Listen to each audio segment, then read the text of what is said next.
Welcome to Fort Mill, South Carolina, home of the iconic Carolina Reaper. For a town of only 33,000, the area has a rich history dating all the way back to the colonial era. And the history book is about to get richer because the next chapter for Fort Mill is a big one. It's all about college football. Starved for a football team, the community created the Fort Mill NIL Collective so they can make their wish a reality. Allow me to introduce you to the Carolina Reapers.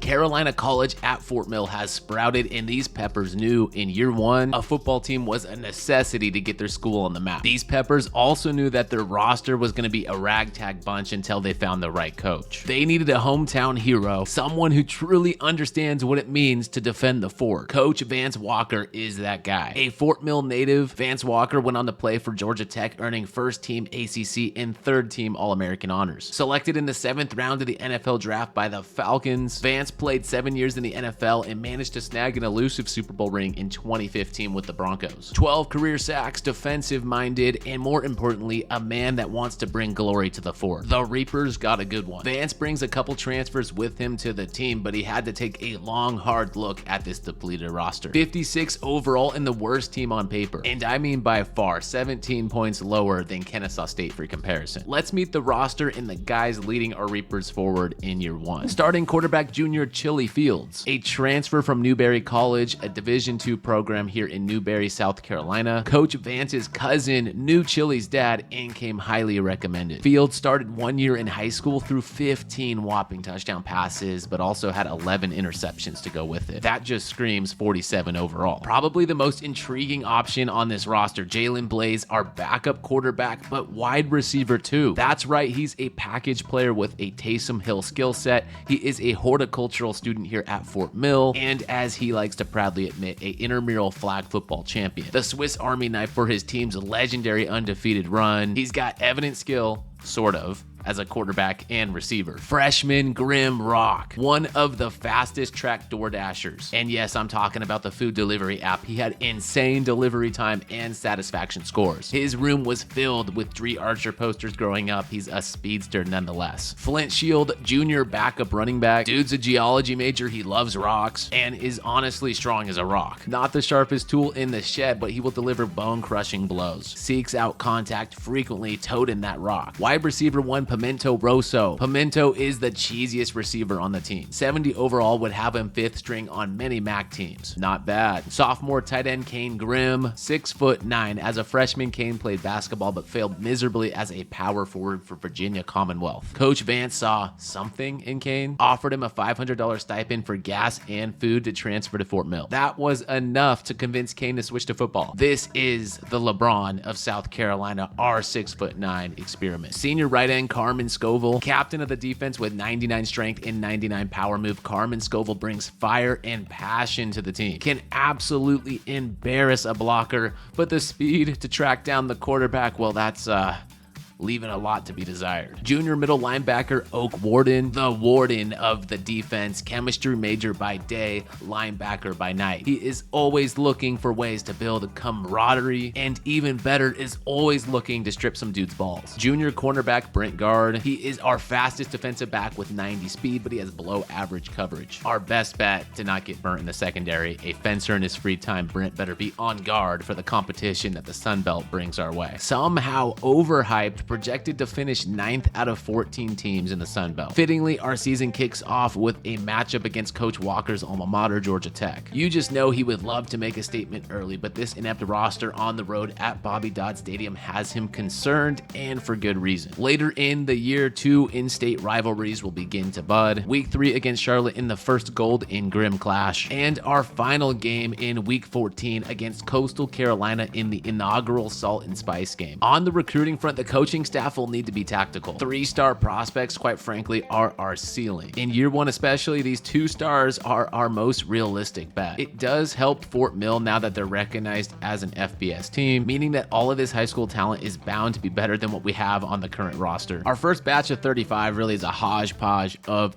everything, but of course we're narrowing it on the Carolina boys, as well as some Georgia and other nearby states like Florida, Alabama, all that good stuff. But you already know Jason Tangelo's on our radar out of Spanish Fort. Alabama would fit right in here at Fort Mill, South Carolina. On the topic of forts and mills, Clydeburn Hope Mills, North Carolina resident. And frankly, I don't even need to look at this team needs list because we just need everyone. D's and D pluses across the board, except for our punters. As the boys continue to sharpen up at practice, Coach Vance met with the media ahead of game 1. With a daunting schedule ahead, this might be the most fun the sideline can have. Well, you see, guys, Georgia Tech is no pushover. 45-24 took down Florida State. That quarterback, Haynes Kings, is a dual threat. He put up 210 yards, 4 touchdowns on the Seminoles, while rushing for another 81 yards and 2 touchdowns. So to me, the key to success is obvious. It's shut down QB number 1 and then stick to our brand of football. You heard Coach Vance. This is not going to be easy taking on his alma mater, Georgia Tech, in our first ever game. Warden trying to build some chemistry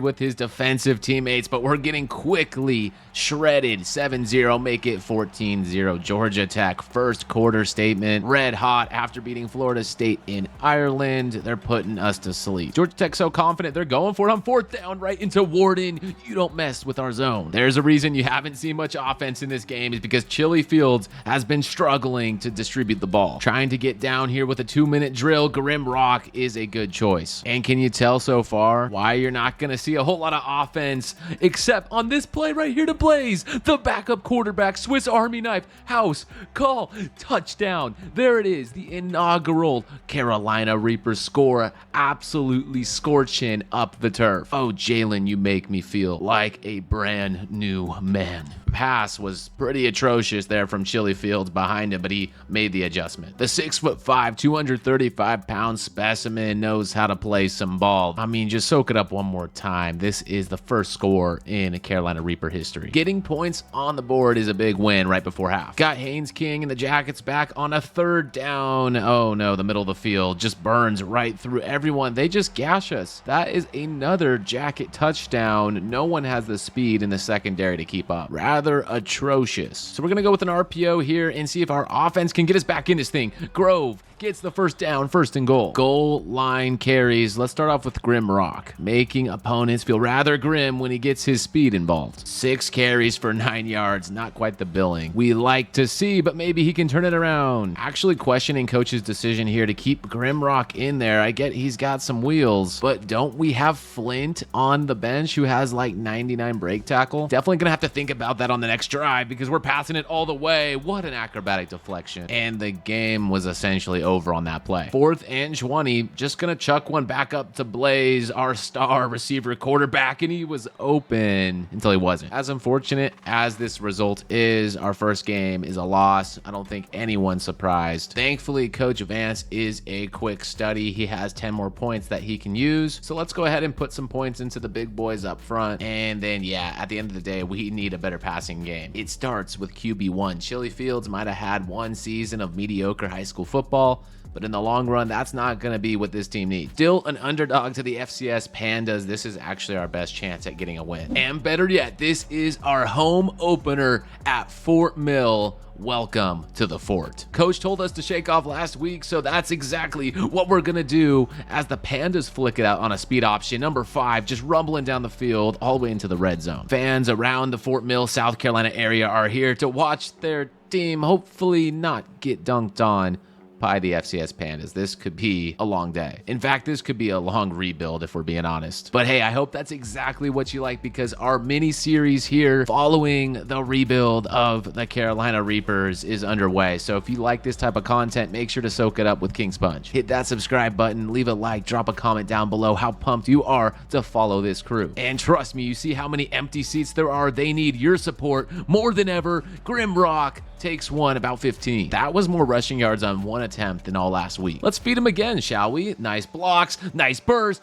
Grim Rock, can he go all the way? Touchdown, first touchdown for this home stadium, for this home crowd, for the home crew. Why don't we scorch up some Reapers? The Freshie's gonna be a bright one here on this roster. He's like the only one that has a bright future on this roster. The freshman Frost, I'm taking control of the safety, and it didn't matter because we were burnt everywhere. I was gonna say the Freshie lost his man, and what is an FCS player doing hitting the Heisman? Now I'm curious. Let me know in the comment section what the absolute most embarrassing FCS performance is out there, as our offensive lineman Sutton Jr. is gonna pick up the fumble and go nowhere. Like, I would imagine there's some dude in the FCS that put up like 500 receiving yards. Would not surprise me one bit. It's a different animal down there, just like Young Jr. is not an animal. Let's keep our eye on Blaze there, lining up one-on-one with the DB. Nope, that didn't open up. And another strip sack fumble. Unbelievable. Are the offensive linemen on this team that bad? Panda's gonna upset us, or like I said, it shouldn't even be an upset. Coming back from a 20-point deficit, I think we're still looking good if we're handing off the rock to Grim Rock. Not only is Chili Fields bad, because we've learned that pretty quick, but no one on this offense really seems to get open, and if they do, there's no power to get it to them. Under 3 minutes, we can accept defeat 30-7, but we're gonna go down swinging, taking bomb shots here, one after the other, intercepted. We got hit at the line. The defensive line ate us alive. At least we had one cool highlight clip when we had that house call, but 30-7, absolute embarrassing day. 0-2 on the young season. Let's hand it over to Coach Vance Walker to understand why this team is struggling. Well, you see, just like a fresh batch of crops, we're at that point in time where you're planting the pepper. It hasn't even sprouted out the soil yet. Said another way, we're straight booty cheeks. Really bad timing too, because this is week 3, the Gold in Grim clash against Charlotte, the 49ers. The fort is being put to the test early. If we're gonna defend it, we need to stop. 3rd and 6, 4th and inches. Okay. I thought surely that would discourage them from going for it. They choose to go for it anyway. I predicted a run up the middle. Didn't work. Anyone want to get pressure on a blitz? It's so funny how no one gets home. Flag on the play. At the time, it is a touchdown. An eligible receiver is the only thing bailing us out. Okay. I need some dogs. I need to know what type of athletes we got on this team. Who wants to stick around for the long haul? Who wants to be a hero in South Carolina? Need Bastion to make one heck of a stop here, bringing in some pressure. One-handed touchdown. All right, I'm gonna stop pretending like we have a chance. We've only possessed the ball for less than a minute in this entire game, and they're gonna score a 3rd touchdown, walking all over us.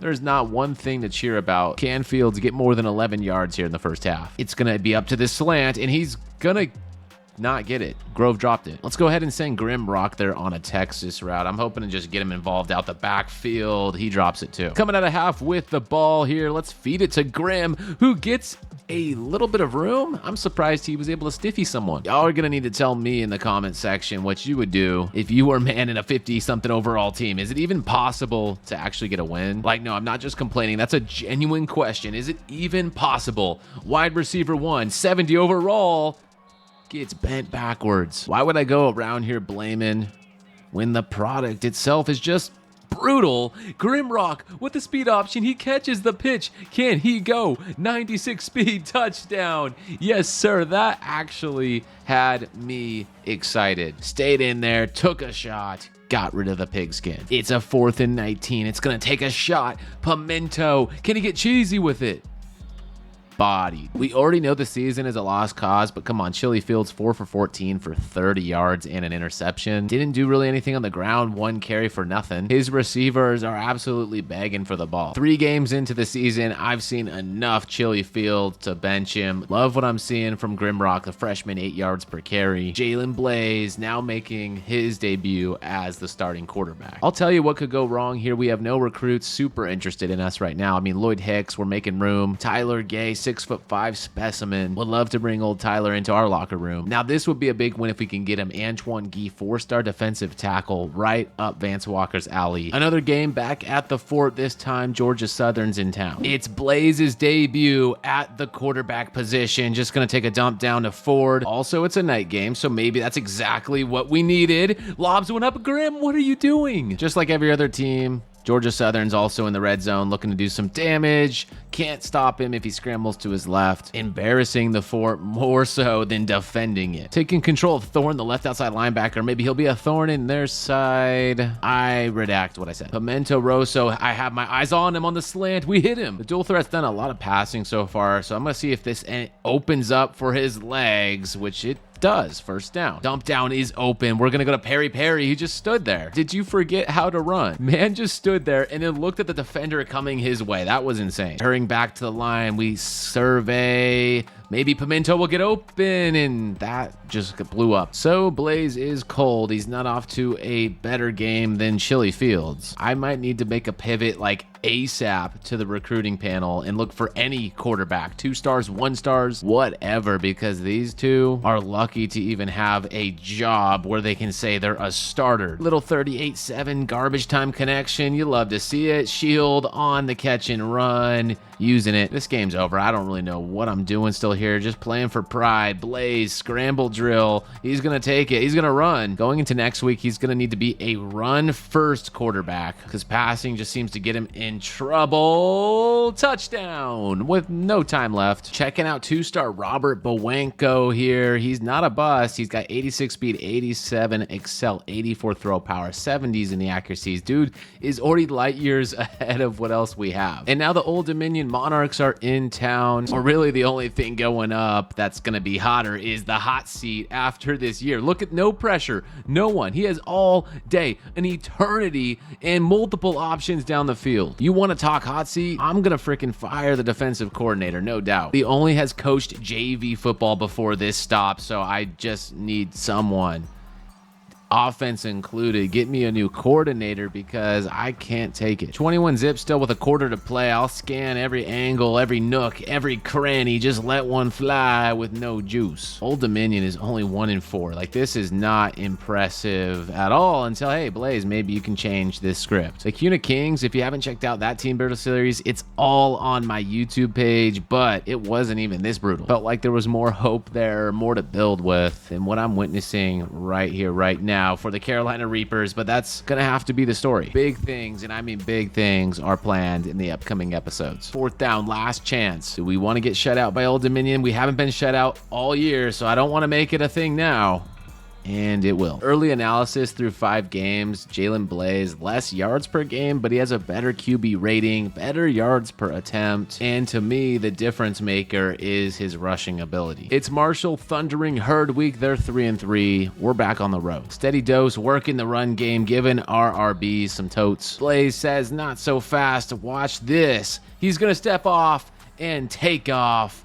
First down past midfield. I don't want to jinx anything, but holding Marshall to 0 points right now at the 2-minute warning is spectacular. I'm definitely going to take 3 points. Why risk it and do a whole lot extra when we have the lead? Back against our end zone here, striking it over to Perry. He's got it, first down. Might need to just take a shot here sooner than later to Pimento. Instead, we'll go to Perry. There he is. That's the Perry the platypus. I cannot stand how nerve-wracking I am right now. No. Why did I force it to Pimento? 4th and 19, a 53-yard field goal. Yeah, right. Like we have any kicker worth a darn that can hit that, so we're better off trying. And actually had a good chance. Really good stuff from the boys here until that play. We're better off just dumping it to our home run hitter there. Grimrock catches it, runs. Always get so excited to see him touch the ball because I know he can do some crazy things. 6'9". There's LeBron. When you got an athlete like this, you just gotta get him more involved. I mean,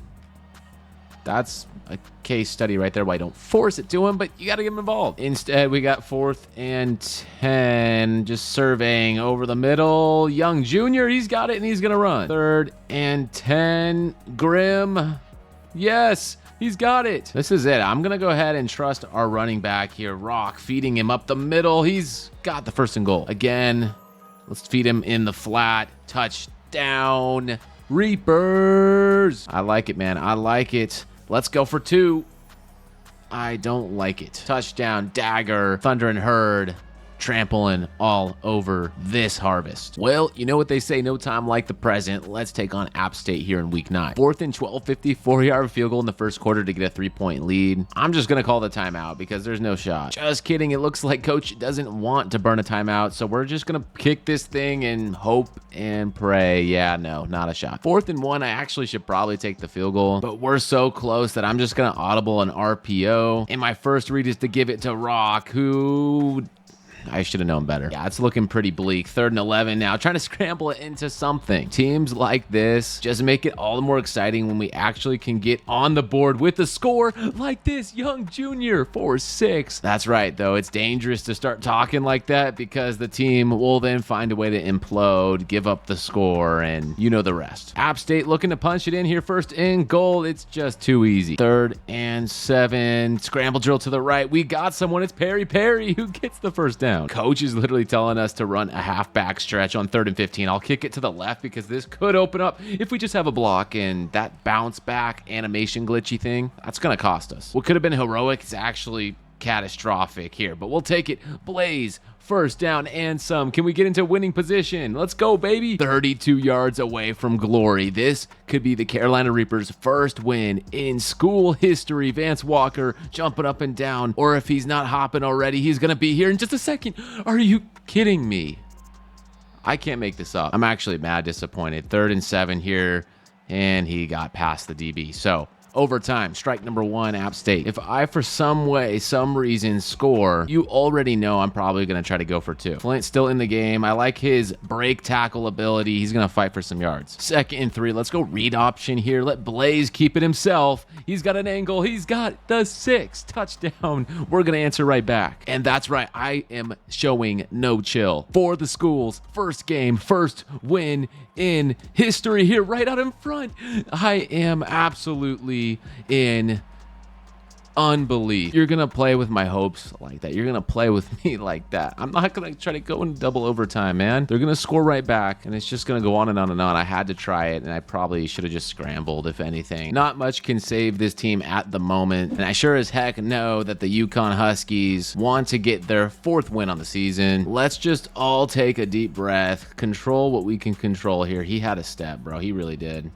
We'll go back, though. Is that Rosso? Yes, he caught it. I thought he was going to bobble that thing. Love to see him snag that one in. He's got a burst. Can we get it to him? It's Red Grove. Now 3rd and goal. Going to need to be dynamic. Going to quickly scramble out to our right. See if we can get around the corner. Going to run the same play that cost us in overtime here on the 2-point conversion. See if we can redeem ourselves. And it looks like we will not. Familiar sight about to happen. It was inevitable. We're going to have to be aware. Through the air, Grim, little play action, scramble. Yes, he's open until he wasn't. That looked so good till I was so late. Vance has to constantly reassure the fans that their money, that their team will get better. Just trust in us. 6 seconds moving down the field. Love to see it. Over the middle, secure catch, and timeout. Deja vu, 31-yard field goal. This time we are accurate and through. That would have won the game last game. That field goal was the only highlight. Getting blown out so bad that Chili Fields is back in and the backups are with him, and it's over. Put a feather, put a cap,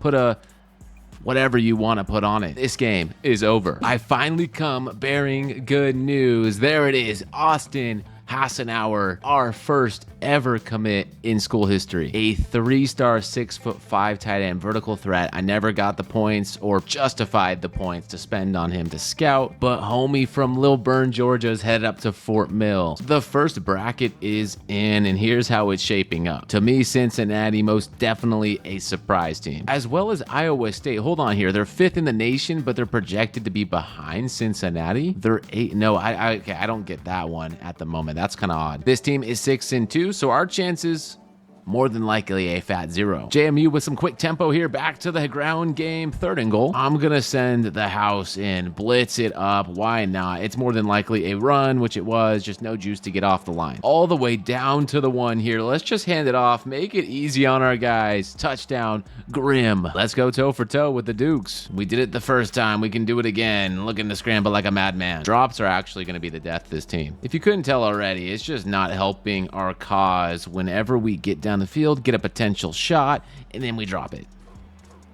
And fumbles will never help the cause either. JMU made sure to let us know that was a mistake, just like they're gonna try to remind us that we bring no pressure. We're an easy team to pick apart. We'll take our sweet time and dunk on you. In fitting fashion there, the clock just expired. No more garbage time attempt. Anyway, 30-7, the game is over. Our fan base has got to be one of the most patient and persevering groups. First off, I want to give a shout out to the Reaper faithful. Look at those that packed this stand. Everyone here wasting their Saturday watching us get the absolute smackdown from the Red Wolves deserves season tickets to next year when we can shine. We need more guys like Ashton Genty. I know, another video where I'm glazing Ashton, my Boise State Bronco. He's loyal and true to Boise State, and I need more players that say, hey, it's transfer portal season, but I remain true to Carolina. 39-yarder, let's just sink it so we can get on the board first. Raynor and the pack looking to Howell. No way, you could have picked it. We could have had our first interception, our first turnover. Raynor showing some low IQ on those last couple drives. We'll go gladly take the ball back. Nothing would be sweeter for this crew, this team, this coach, this city than a win. 3rd and 18, just gonna be better off stretching it out to our left, trying to cut around nothing. We are losing. Newsflash, losing. And yo, that was just atrocious. Let's get out of here. When I see one of my receivers make a big time move, I get fooled because we don't have a quarterback that can get the ball there. It's got me pretty gassed up thinking about 2 gem 3 stars coming to town. No doubt they'll show up our 1-star team here in the first season they're on campus. Grim Rock breaking tackles? I don't care. I'm feeding him again here. The clock is winding down to 10 seconds. What the heck? Little inside cross, 3rd and goal over here. All right, here's the play call. Hear me out. QB blast. Uh-oh. Wait, I just realized they're stacking that thing, but you know what? I don't care. We're going to snap it anyway. Cut left, cut right.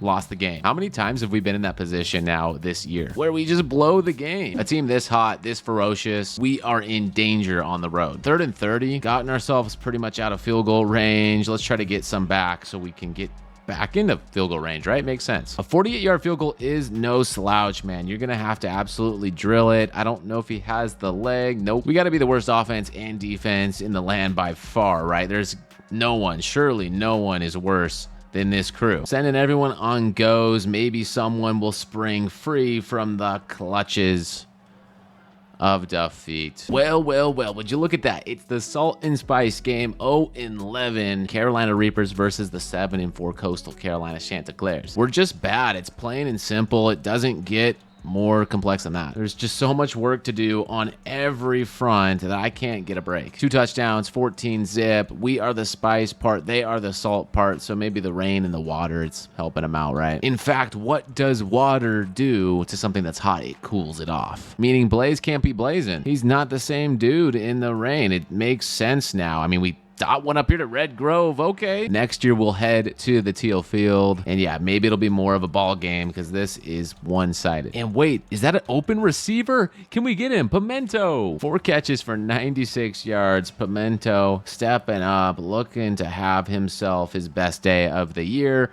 Any ball we throw easily undercut. This DB is going to take it to the house. So that's 35-10. Put it on ice. The last gasp of this 2024 campaign. Bombs away. That is the best we can do with this arm. Randy Costello, free safety, looks to be the main addition. We're working hard on a few more. I think I'm most drawn to Theo Jeffrey here. Theo's got C prestige. He has the recruiting ability I like. And then a motivator is honestly a good 1B. On the defensive side of the ball, we got an old Florida Gator DC. Yo, with elite recruiter, I might not need to look any further. Managed to pull off 2 quarterbacks that could be the future, as well as a free safety, strong safety, left end, and 2 big targets. Beautiful news. We got Theo, we got Todd. The portal is here, and hey, I see a 3-star. Junior transfer from Pueblo, Colorado, Jackson Adams from Air Force. Yo, how do I get you out here? Wait, I don't think I've ever experienced this before. We lost half a star. We're down to 1/2 of a star. One of my favorite panels to see, the confetti falling, the red and green, the Carolina Reapers bringing in some names. Letting it rip with a few more signees, bringing in the kid, bringing in McTaylor, AJ Jones, we got him. I'm so hyped. 6'4", 2-star sophomore receiver. Gonna take the ascent to like number 1 on our depth chart. Training results jack us up to 72 overall. That's what I'm talking about. Grim Rock made the most notable ascent. That came out of nowhere. He's up to 99 speed. That's like a +3 boost. He's gonna be absolutely electric, and I can't believe it. Harry Perry up to 77 overall. Where are these ascents coming from? Easily surpasses Pimento. Brent Guard, Malik Moon. That's how you step up your game. And this, no doubt, was a glitch. I didn't know Dynasty or Team Builder still had this problem, but they just gave us 210 points for Vance Walker. Literally nothing changed in the settings. Literally nothing was messed with. Normal progression, and this happened. So it's a little immersion breaking on the progress here for Vance, but when I said the Reapers got a good coach, I meant they got a good coach. It's time to turn a new leaf for the Carolina Reapers. Winless in season 1, benching our 47 overall quarterback, and getting gashed play after play on defense. Coach Vance Walker just wants to come out and address the media right away, saying this team is different in year 2. We hired new coordinators, we brought in fresh talent, and are instilling a brand new homecoming game tradition for the hottest team in college football. Wink, wink. You've never seen anything like this before. You'll just have to stick around to see how the Reapers get down. But for now, let's get a live look at the stars taking over the squad. A natural lefty quarterback and leader during his 3A high school days in Georgia, the slinger should be an immediate boost to the roster and day 1 starter. Sterling Woods, 6'4", and another star in the wings. As soon as Sterling got on campus, he got involved with the food science club, always looking to add some more pepper to his game and to his meals. AJ Jones, one of our first big-time transfers. Mr. AJ rode pine at the University of Arizona before he finally hit the portal, wanting to get some reps on the field. Now wide receiver 3 for the Reapers, it's time to see what he's made of. Jackson Adams. On the topic of transfers, we got a good one from the Air Force. A former cadet and natural-born leader, he can transform this entire defense. Malik Agude, the freshman power rusher from Georgia. It's just exciting to finally see a defensive line worth noting. They're going to be a heck of a lot more relevant than year 1. Spencer Hennish, Buddy rounds out the new look defensive line, but he needs to stay disciplined. Spencer likes to throw his big 300-pound frame around, but he also likes to throw it around at frat parties. And Rudy Bryant. The secondary needed retooling, and whether he likes it or not, Rudy's going to have to step in right away. Since we're on the topic of the future and what growth will look like for this team, the Reapers are taking a look at the recruiting portal going into year number 2,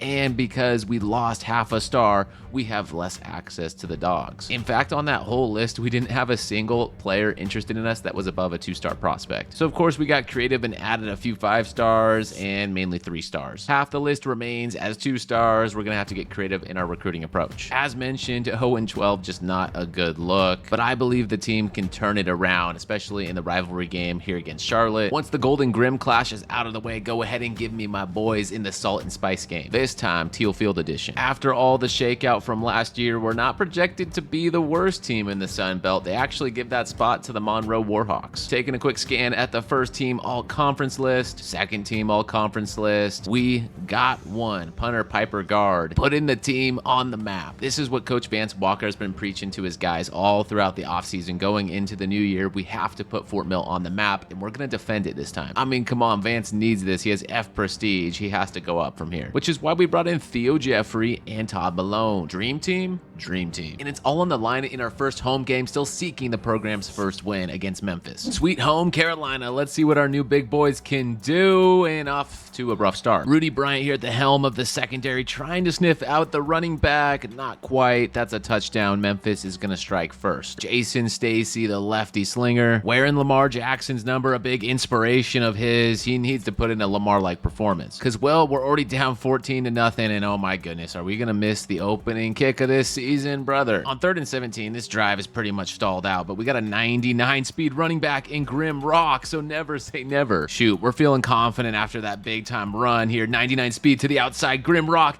gets around the edge. Almost a first down there. Gonna hurry back to the line because time is of the essence, and oh no. Spreading out 5 receivers. You know what? Let's go to the true freshman. That's Higgins, and he's got it. 10 seconds left on the clock. I should have probably called a timeout after that last one, but let's see if we can go ahead, capitalize here with a big play, and that's the first mistake of his young career. Well, I guess we can say the dub is out of reach here in opening week against Memphis, so we're gonna fall short yet again in another Reapers game. Trust me, the results looking a little bit worse than year 1. Off to a very, very cold start, but we will in due time turn the page. I can almost guarantee it. Coach Van still does believe in Jason Stacy and Sterling Woods, but he's already sinking in a ton of recruiting time on 2 5-star quarterbacks, dumping in the farm on Ryan Folk, Zach Stevens. So yeah, these guys will be absolute program changers. Here we go. Road game in Charlotte, nighttime, just about a 25-30 minute commute from Fort Mill. South Carolina, North Carolina meet up here at the border. You don't know how bittersweet it would be to get our first win here against the rival. Third down, force to survey. Gonna dump it out here. Looks like AJ Jones is gonna get his first grab as a Carolina Reaper. We keep dishing it to AJ Jones' way. I'm sure good things will eventually happen. But he slammed us to the ground, so we're gonna have to slam the clam right back. Not gonna happen. Oh my gosh. A hold right before half would be absolutely money. And yes, we get it. Keep them to 3 points and we stay in this thing. Now we got 1 minute to go to work. Let's keep it underneath real quick to Perry. That's a first down. Trying to discover who is him on this offense. Grim Rock, catch and run. There we go. All right, field general kicked in. I know they're blitzing and we're gonna get it off. That looks like Perry, who could go pretty dang far here, down to the 2. Come on, Stacy, get us points. We're fiending for those first points of the season. It's gonna come until Demon Clowney. Demon effectively neutralized that last drive before half. The good news is here, coming out of halftime, we got new life, and we're gonna get it off to Perry. Perry's gonna cut up midfield back into the red zone. Momentum is shifting. Offense is getting a bit better here with their drives. Oh, that looks open. Come on, Grim.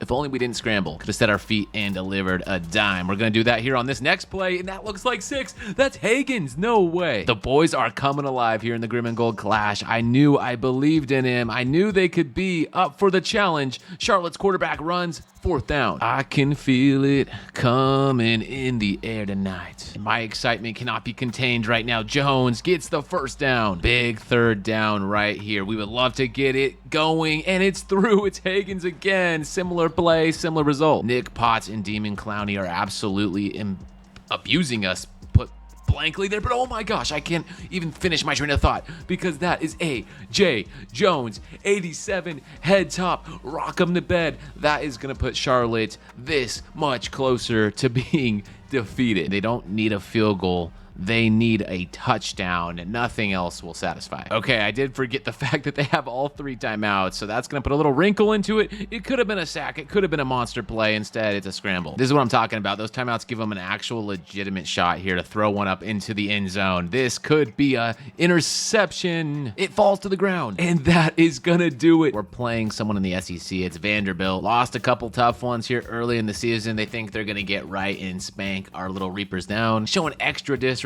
starting us in the extra late night cap, 9 p.m. We got news for them. We're coming in swinging. And low key, I'm actually surprised to see Vanderbilt is ranked lower than like Memphis. I get they haven't been a good team for a while, but in real life, they are actually playing much better. How can we forget when they knocked off #1 Alabama? That was in the early half of the season, but to me, it still proves they have potential. Let's hope Tyson #7 here is a whole lot more exciting than Mike Tyson in this last fight against Jake Paul. He picks up the first down. We're going to go back to him. Just kidding. We are not. It's A.J. Jones. Get loose, big fella. We're going to go out with a bang. 4th and 14. We're going for it all the way. Grim Rock, 99 speed. What in the world was that? Undercut, bad throw, I don't know, bad separation.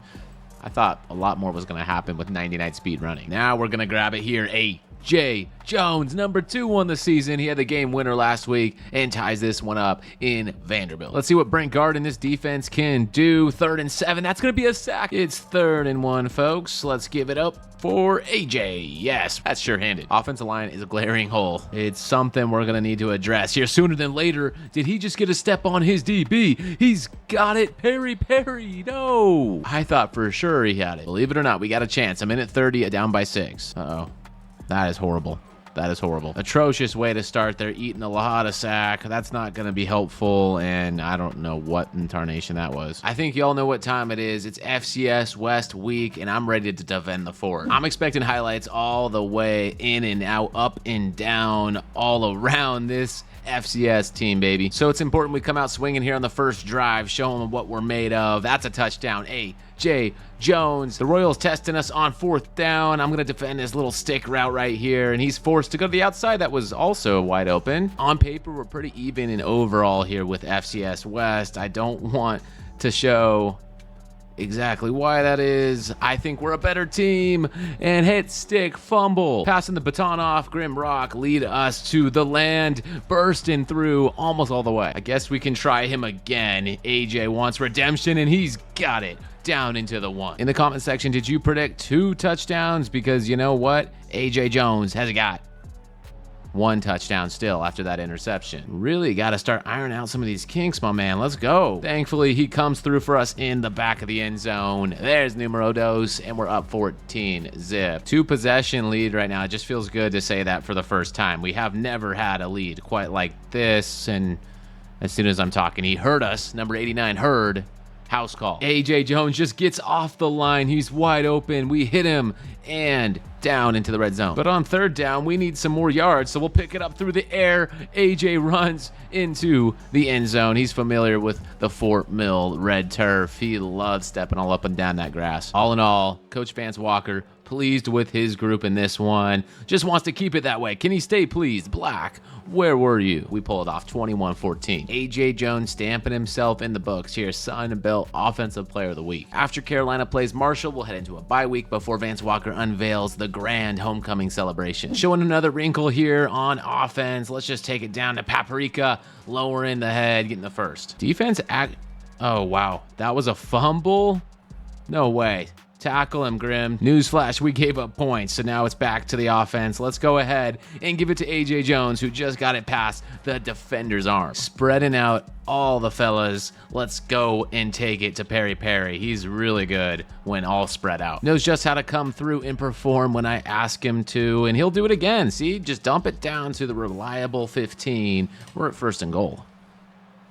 And I'm never complimenting Perry Perry again after that. Instead of taking 3, we're going to keep this drive alive so we can get 6 with AJ Jones just missing it. Definitely cannot get unlimited chances out here, so that's why it was important for us to score or we were going to lose. But that's a turnover, a takeaway. What in the world was going on there? There we go. You love to see it. And Grim, wow, that was embarrassing. I saw the speed, saw the separation, but I lagged. -2 second input. Essentially gave Marshall the win on a silver platter. Moment of truth. Yes, we got both. Ryan Folk, after a loss here, he still enjoyed his visit enough to commit. Zach Stevens, another one. So this is spectacular. It's homecoming for the Carolina Reapers, and Vance Walker is about to bust out a new tradition. Big 3rd and 7. We're going to keep the drive alive. It's AJ Jones. Who else? Troy is 3-3, so they're no pushover. They're a solid middle of the pack team. Just takes one big play to change the script, and we'll take Grim Rock right over the middle for 300 points. Look at that. Jason Stacy continues to feel the rumble. Big tight end Paprika hauls it in. Getting his team into an opportune position here. AJ Jones corner touchdown. We're on the board. We're taking the lead. Everybody is turning up. Big ups for the offense. It's a shirtless party on the sideline. Fans taking off their shirts in the stands. I mean, it's just going bonkers up in this stadium. Fort Mill coming alive. We got the spice. We got the sauce. It's time to get scorching hot. It's a huge 4th down here in the final quarter of play. Just keep everything short right in front of us. Laney, great job covering his zone, and that's a huge sack. Crunch time, 3rd and 4, going for the end zone. Troy is in there, en route to shock the Reapers on homecoming. What is going on right now with this offense? Nerves must be kicking in. I don't know what it could be. Now on 4th and 15, it's the last gasp. Looks like some folks are pressing up, but we don't got many good, favorable matchups on our side except for Square, and I'm lobbing it to him. You're kidding me. That was embarrassing, humiliating for Coach Vance. Coach Vance and his grandiose idea for homecoming might not have gone his way, but Gregory Crumpler, he liked what he saw when he visited. And knock on some wood, you know what I mean? He's this close to committing. We got a tough one on the road against Georgia Southern. Jumping in with some hot and spicy decisions right here. 4th down, he's got it, and 18 is gonna bust it all the way. Defense just got gaped wide. If we can't get enough French on this blitz, then he's gonna more than likely score. Yep, easy peasy. Make it a 14-point deficit. But this is why we play the Wildcat Grim Rock on the pitch to Tyson, running back to running back love. I think that's going to count for a touchdown pass from Grim Rock as Tyson now responds with a Heisman pose of his own. I guess we're just throwing that thing around willy-nilly. The lefty survey slings it out to the side. That's Hagen's now coming down. Absolutely love it. That was great concentration. Big boy squats down, snaps this thing off. We'll go underneath the Perry. That's at least field goal range. Let's call the timeout. Shoot, we just absolutely shank it again to the right. This game's been out for how many months? And I'm still struggling with a field goal. I get too excited or something. Georgia Southern did what Georgia Southern had to do. Pimento catch and run. Got a few positive. Starting to wonder if it's time to replace Jason here and try out Sterling Woods. Heck, we don't have much else to lose at this point in the game. Big 6'5" Sterling. He's got one snap to see if he can come through. He's going to go across the middle. It's denied. We are set up for the rivalry game, the Salt and Spice game in Coastal. We're on the teal field. And let's get scorching hot. Because don't get it twisted, when this rivalry is all settled up, we're going to be the ones making them salty, especially when they can't stand getting beat anymore by the Spice. Thought these uniform combinations would help us out and give us confidence to play this game today. And maybe there's still time. Down 10-0 with 10 seconds left in the half. Jason to the outside. We're out of timeouts. I didn't even know. Hurry. Oh no, we're cooked. We're actually cooked. Another blunder. Absolute brain fart from the Reapers. Can't be having these type of costly mistakes, especially in a rivalry game. Unbelievable. Let's go ahead and set AJ Jones on a corner, because on this third down, we're going to need to convert, and it's not going to get open, but the middle did, and we got it out in time to Perry. Ready, set, snap it, stroke it, slants open, Perry's off to the races, 1st and goal. We have to have this. The clock is ticking. AJ Jones getting open, and he's in. Touchdown. Scorched it up, baby. Coming alive in the 4th quarter, just like our Spice game. A Carolina Reaper will come alive in your mouth. So be careful. Make sure you got milk. That's what Carolina from Coastal is hoping, but the Fort Mill Reapers are gonna throw the bag right there. Grim. And that was the straw that broke the camel's back. There's nothing we can do. Out of timeouts, they take the final kneel down. Ball game. As you can see here, a couple wins in the beginning, but 4 straight losses, and we're not able to muster up more than 7 points per game. Not all of us can be like Marshall in the Sun Belt. The good news is we're back home at the fort, so let's get it on. Would love to give something the crowd can get behind today. That type of swarm from the defense I can't get behind, but Stacy's got a burst of speed to actually get 6 positive yards. Okay, Jason, I think buddy here might have studied the homework and got ready for this week of football. Took his gym time a little extra serious, ate his Wheaties. I don't know. Jason calls off the punter, literally just disregarded Vance Walker and says, "Coach, let me go for it," and you are toast, buddy. Big 3rd down here. Gonna keep it to the inside. Perry, what a strike. Oh, baby. And you're not dreaming. He's just architected a touchdown drive with like a minute to go. Defense, offsides, not gonna matter. You can't stop Jason. On fire, looking to secure his team a victory, scrambling out to the left. It's all him and green grass. Hits a spin, makes a move. Woo-hoo-hoo-hoo. Where is this energy coming from? He's got a man. Can he get him in stride? He will. Touchdown. Perry.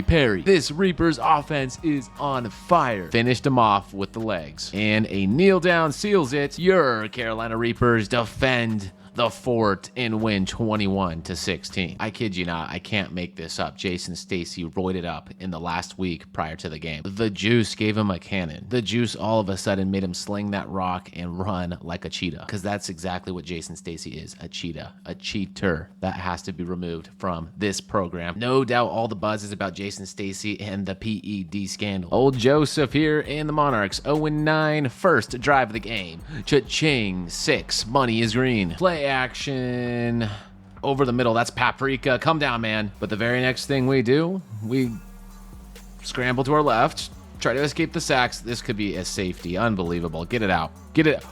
Oh my goodness. The way this thing is starting to shape out here, we're gonna have not much luck today. That thing was errant, dude. That thing soared to the North Pole. Like, I did not mean to toss it there. I'd like Sterling to at least get a moral win here. Just boost it up with a touchdown. Your first one in your collegiate career. That could have been it. Are you serious? We've hit rock bottom. It's official. 31-0 shutout by an winless team. The season just got a whole lot more complex and disheartening. So yeah, I'm totally okay and on board with chalking this up until next season. You know what I mean? Did I just see something that was an absolute nightmare? One of the menu panels in between plays. One of these panels in the top right just showed Charlotte projected to be in the top 12 in the college football bracket. And sure, why not? If you're watching it right now in this video, we said Reaper Cats in episode 1, but in this episode, I want you to comment down below what you think a really cool, unique jersey combination would be out of all the alternates, home and away, all the fits that I have. Create me your favorite Reaper fit. I'll be looking at comments and I'll be trying some things out for episode 3 of this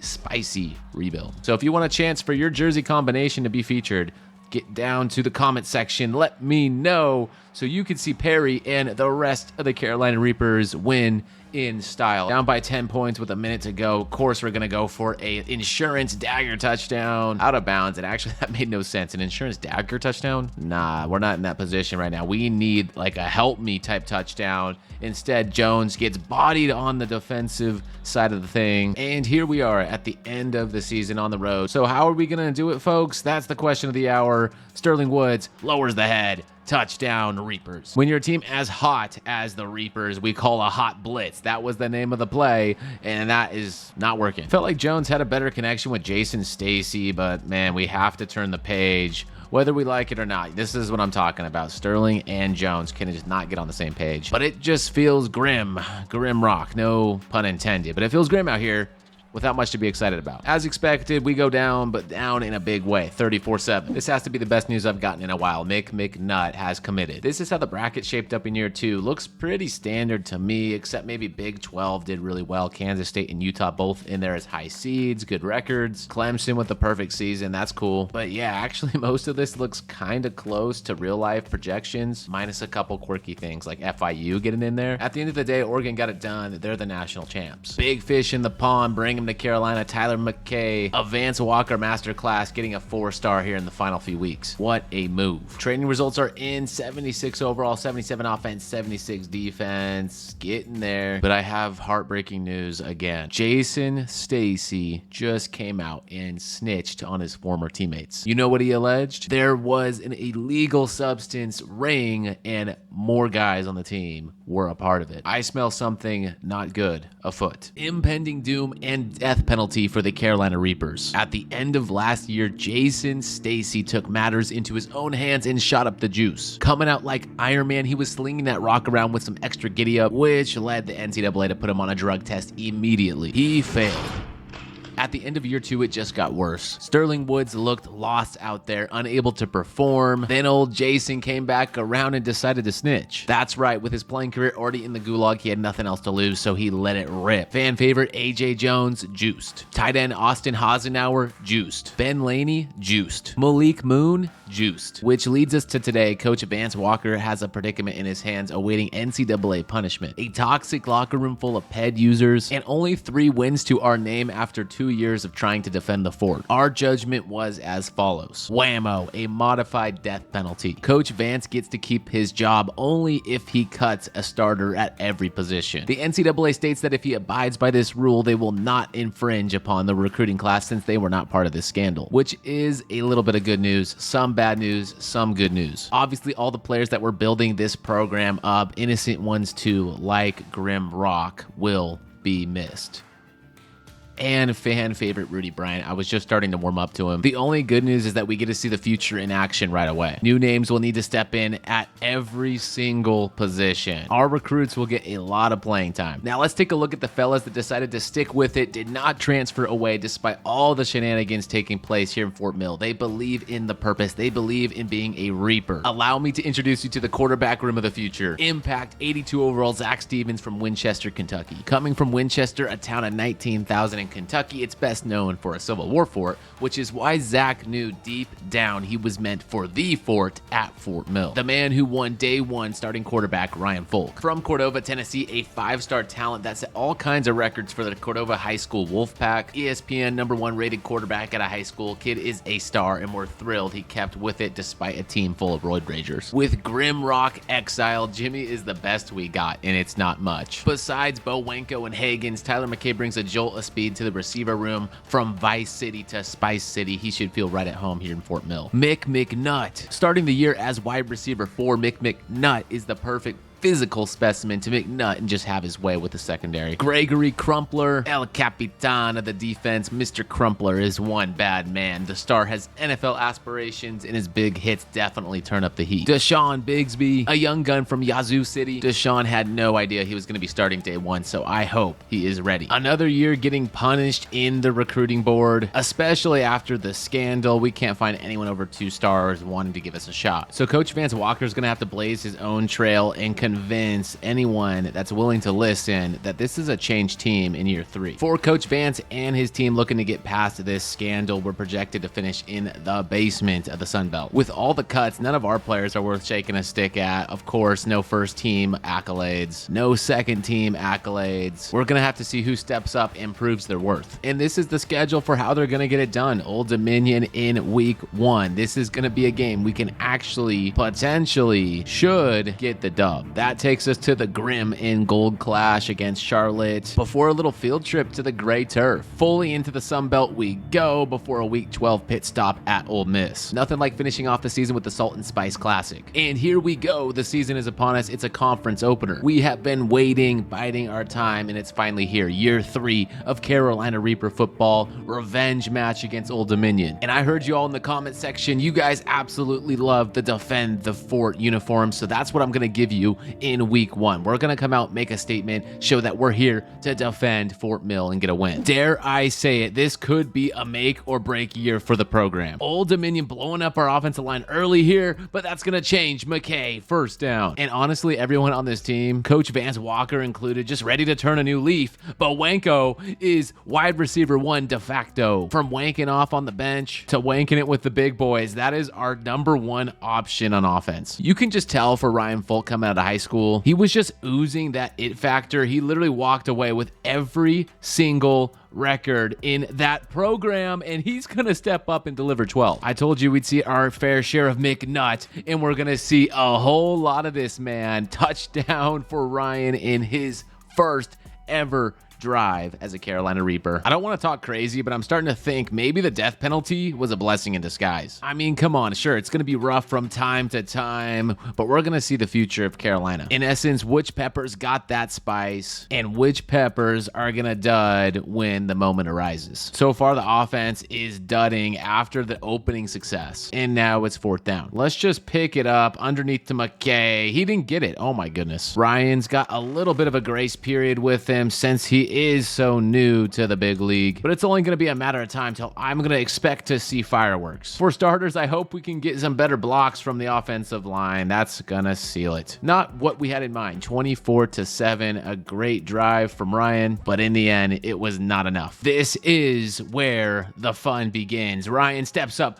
breaks a sack, scrambles, gets a big play out of it. 18 yards later, that is the leadership I need to see on full display. Play action, got him across, and oh no, he bit back in. Number 11 picks us off. Highs and lows, mountains and valleys, all expected to come, and here's a valley we're starting to wade into. It's time we respond. 14-0, falling pretty quickly in this game if we don't turn it around. Bo Wanko wanking his way down the sideline. Gonna get in. Off to the 1. Textbook catch and run. Let Shimano get in there. Get in there, big fella. Touchdown. Offense, we at least got some hope, some players. New dude stepping in like Mick McNutt getting the 1st and goal. But on defense, besides safety Crumpler, yeah, it's looking a little bleak down there, not gonna lie.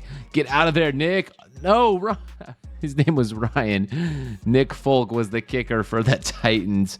I botched that in my panic, and big number 99 is gonna strip sack, fumble, take it down to the 5. For the sake of taking strides as a quarterback, we're gonna play this one out and try to get some points. Hello. Getting hot out here just a little too late. Defeating the point of wearing the Scoville unis, guys. Couldn't even get it finished up at the goal line. We're going to fall 31-7. Charlotte takes this rivalry match. The series goes 2-1 in Charlotte's favor. The best part is that we're now at that point in our schedule where we get to play FCS Northwest and drop a lot of points. We keep playing like this, fans are going to stop coming. So we're going to have to get more McKay more involved. Throwing McKay out on a corner route. He looks open. Can we cash in? Cash in, cash out. Sick. Now putting the pedal officially to the metal. If that one gets through, which it does, McKay's going to get out of there. Swallowing up the Sharks on defense. They've been able to muster a whole lot of nada, and that's going to seal it, man. Gooden with a pick.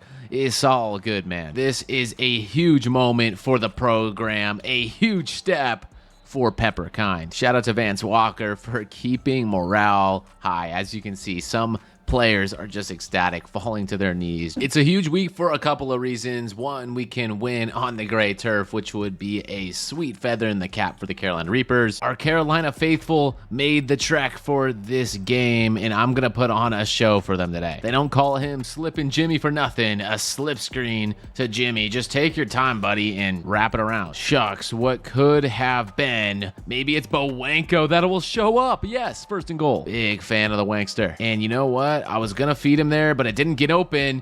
But McKay will. Touchdown. Coach Vance showing a lot of trust. 2 ground and pounds in a row. He's in there. Jimmy, way to work. The team is coming alive out here. Gonna go back across to McKay. Catch and run. Oh, is that Bowenko getting free? No, what the heck? They totally got off their coverage and read my bad ball there. 4th down with practically no time left. I don't think we have much to lose. If it doesn't hit, Ship gets it. 1st down. I'll go sail on that ship 10 out of 10 times, but for our kicker here, 51-yard field goal. Feeling rattled, not enough boot. He's gonna return it. Just got to prevent the kick 6. So let's cover out our defenders and get to the half. Leading this drive forward, it's Hagen's 1st and goal. Now at the 1, gonna dump it out to Bowenko, who walks it in. Touchdown. They say the factory's about toughness. Well, I want to see how tough are you, Reaper Nation. Crumpler. Bigsby surveys. That's just open. Looking to finish what we started. We got an open man. Let's hit him in stride. It's McKay. Just looking for Jimmy to put the finishing touches on the ball game. Out to the outside. He's got some room. Puts on a move. 1st and goal. Instead of running this rock, I'm going to go pass. I know it's crazy, and that's actually why we should never do that. Are you kidding me? No. 45 is going to take it all the way back. I thought I could catch him napping. We got hit. He intercepts and ties this game up. Folks, get ready. We're going to overtime. Unless I can hit some absolute miracle here in the final 3 seconds. He catches, and that's all. The way Eastern Michigan's playing right now, they're going to score. And when we get the ball back, we're going to need to be comfortable with going for 2 points. If Folk can lead us into the end zone, you best believe I'm going for 2. I think we got a man, but he was hit while throwing it, and that's gonna seal our defeat. I can't believe it. I thought we had this game on lock. We fall to Eastern Michigan in overtime. I'm gonna quickly move past how ugly that game was and bask in Leon Kumar from St. Francisville, Louisiana, making his way downtown Fort Mill. 2 for the price of 1. 2 birds, 1 stone. Rob Gradowski, 6-star receiver from Eureka. What a find. While we dream upon their arrival in the next season, we have to get the numbers looking better, which means success from the get-go. Drive 1. Like I mentioned earlier, I'm low-key impressed. That is really, really good to see from a team that's used to being in the basement. What a dot to Higgins. We called Adonis' name a couple times last year. He wasn't a starter, which is why he survived the cuts, but had a fair share of an experience with the PED users. Pay Dirt obviously is the name of the game. And can we catch that? No, I want to challenge that one. It looked like he was in bounds. McKay, our 4-star freshman, making big plays out here. I think he's got it. Come on. Did they overturn it? That is a no. About to be 1 in 4. It's just not the place to be right now. So why don't we just let it fly? Garbage time. Ship. No good. It's just better we clear the slate, turn our attention to Marshall. Let the games begin. Opening drive. How are we going to hang? Volk finally got a star under his name, so maybe that's an encouraging sign for things to come. I don't know if I'd exactly say he's earned it quite yet, but hey, I mean, a star is a star, and Mick McNutt is a big star in the making. Mick McNutt is playing for the future. He needs a job. He needs assurance that he'll have a place on this team when the new guys come. I am fascinated by the nutster, and that is going to be sick. Senior cornerback Dune Shade and future bank teller got in there and got a tackle. It's not every day you see that man make a play.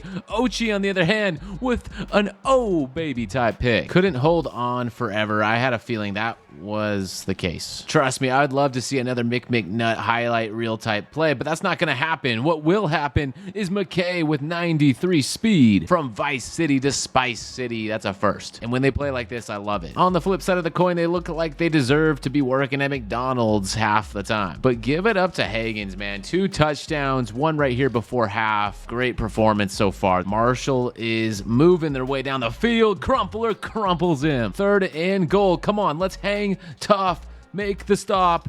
No, I just don't know what to say. It's looked promising at times, and then we get to moments where it does not look promising. That is a big ask after all. But whoa, we're 1 step closer with a McKay touchdown from Ryan. With the ball back in our court, we get sacked, fumble, and lose the game. Oh, the pain and misery of being a Carolina Reaper. With time expiring at the goal line, valiant game, valiant effort, it's over. To make matters worse, you see that? Charlotte's ranked. They've gone on to win some games here. Middle Tennessee, Ole Miss, North Texas, Navy, UTSA, 4th in the nation. Unreal. That's going to be marquee matchup, must-see TV. Maybe someone's going to step up and have an all-week worthy performance. JMU, they had that Cinderella run just last year. An interesting squad, rather new to the FBS. Got my eyes on Jimmy here in the red zone. Let's dump it to the man, and he's not like that. No ball hawk, no ability to play receiver. He's just a 60 overall running back. I would love to go hog wild, but instead I'm eating a lot of turf, play in, play out. So let's just keep stroking the rock, for that's all we really can do. Am I right, guys? Like, it's cooked. We're cooked. His tough running, his commitment here is going to get us 1 step closer to a touchdown. And I have to say, it paid off. Touchdown, Reapers. Our kicker's clearly not capable of hitting a 47-yard field goal, and that route cut in when I thought he would stay out. Didn't matter because JMU scored again. And on that note, I'm just going to chuck one up into the heavens and hope for something to work, and it did. It was McKay scoring. Ironically, I just threw one up there in frustration because we're gonna get beat again. Time expired, 31-21. Vance Walker's success with the recruits needs to be studied. He has gotten every guy he set his sights for. You enjoying the videos are a big reason why I do them. So I just want to keep delivering. Keep soaking it up with your boy KingSponge. We got many more team builders on the way. Trying to get off the field. We're not going to. Down 2 touchdowns to nothing. It's not like Zach Stevens is bad, by no means. But see, he just makes great plays, which is why I know Ryan is not the only problem out here. Like, look at that. That's not him. Out comes number 8. It's a blowout. We're down by a gajillion, so we had nothing else to lose. Deep shot, PI. So far, so good for Zach Stevens, delivering this ball on the money. Nice. Couple promising plays. I did not mind what I saw. And Stevens, like number 8 in the NFL, Baltimore Ravens, Lamar Jackson, he stepped up and made something happen with the legs. I know playing from behind and in garbage time is a bit different than the real starting deal, and there he goes, fumbling it. So that's right, we're gonna go back to Ryan at least to start off this game against Georgia Southern. Needing a jolt of life, we're getting spicy with the unis. Hold on now, I think we cooked here with this combination. The uniform looks so good. Are you out of your mind? Would love points even more, which we get 3. Everyone knows uniforms are part of a winning culture. Was it Dion? Was it Primetime that said it? You look good, you feel good, you play good, you win good. And I don't think the winning part has met our team. The NIL has created a new generation of babies, to be honest, when they're not getting their way. Like they say in SpongeBob, don't think we don't know how to weed them out. You know what I mean? We're going to find the real ones that want to stay. At this point, if you haven't learned, quarterback or not, it's a team sport. It's vicious. What can I tell you? I mean, 4th and 9 sack. Everyone's lingering in the pain, the sting of defeat week in, week out. It doesn't seem to be getting better. Only thing you're holding out is that the recruits coming in are amazing, And Vance Walker promised you. Vance Walker promised you that this team would defend the fort and bring glory to Carolina. It really hurts. Frustration is boiling over. That's right, a late season surprise. We're taking on Ole Miss at their home. With so much going wrong, if we're gonna get this game right, we're gonna need to turn up the Scoville meter a few extra notches. Yep, our first drive on offense is going backwards, the wrong direction. -9 yards. Hold the dial. These Reapers got points, and we're gonna get some more. Just trust the process here. Or not. Somehow, some way, Folk can be a hero. Defense has got us enough in a position here where we can go get the win. Strike 1 to McKay. Strike 2, Bowenko. Except Bowenk was not coming through on that one. We'll go back to McKay. He will do the rest. No sweat. Just one snap at a time. Maybe some Johnny football. Jimmy's contributions have been massive. Thanks to him, we're in the red zone. And thanks to him, we're going to go for a strike to the end zone. He's got it. Touchdown. McKay with the big score. In fact, that's 6 catches for 141 yards. This is for the 1-point cushion. Right down the middle, we have a lead. Yeah, the real bad news is I'm not going to get super excited when I know they can just do that and absolutely crush our dreams of winning this game. McKay says, hold on, I want to win. I hope everyone has the same energy as he does. And wait. Was that McNutt? McNutt didn't bring it down? Oh, that's criminal. And now we got one last shot. It's McNutt. And nutted all over his opportunity. He's going to be off this team come next season. But with one more game to go, the rival game, the Salt and Spice game, we could fall to 1-11 or go 2-10. Nonetheless, it feels even more disappointing than our first season as a program. So let's not waste any time and jump right into the Salt and Spice game. I would love to defend it one of these times. Maybe McNutt can show how to redeem himself. I don't know why he couldn't have made the catch against Ole Miss. Literally burnt his man, had a step, had all 9 yards. Score 1 for Coastal. They're up in this Salt and Spice game. Couple quick jabs. We're falling behind in this fight. What's new? Can we redeem it? I just don't even have time to find an open receiver. Don't have time to deliver a clean ball. It's not like it's crazy out of reach yet until it is. You know it's bad when there's a minute before half and we're resulting to 4 verticals to get anything going. Fading out at the end of the season here with just one giant whimper. I've been embarrassed. Nonetheless, it's just embarrassing. As the final seconds tick off the clock and we head to the offseason, let me know in the comment section how you would fix this dumpster fire in year 4. On the bright side for the Carolina Reaper faithful, those that are rocking with this series, soaking it up with the sponge, you got a fresh batch of recruits, reinforcements on the way, meaning a turnaround is likely and a bowl game's not out of the question for our next season. The Natty comes down to Notre Dame, USC, and your winner is USC. Congrats to the Trojans. But yeah, based on the amount of points we have, it looks like we're gonna stay at a half-star prestige. We found the fastest man alive. His name is Leon Kumar. A 4.19 40-yard dash out of high school is insane. That tops Xavier Worthy's 4.21 by 0.02 of a second. Man has wheels and unlimited potential. I get the sense that he will be an absolute menace in the Sun Belt as a true freshman.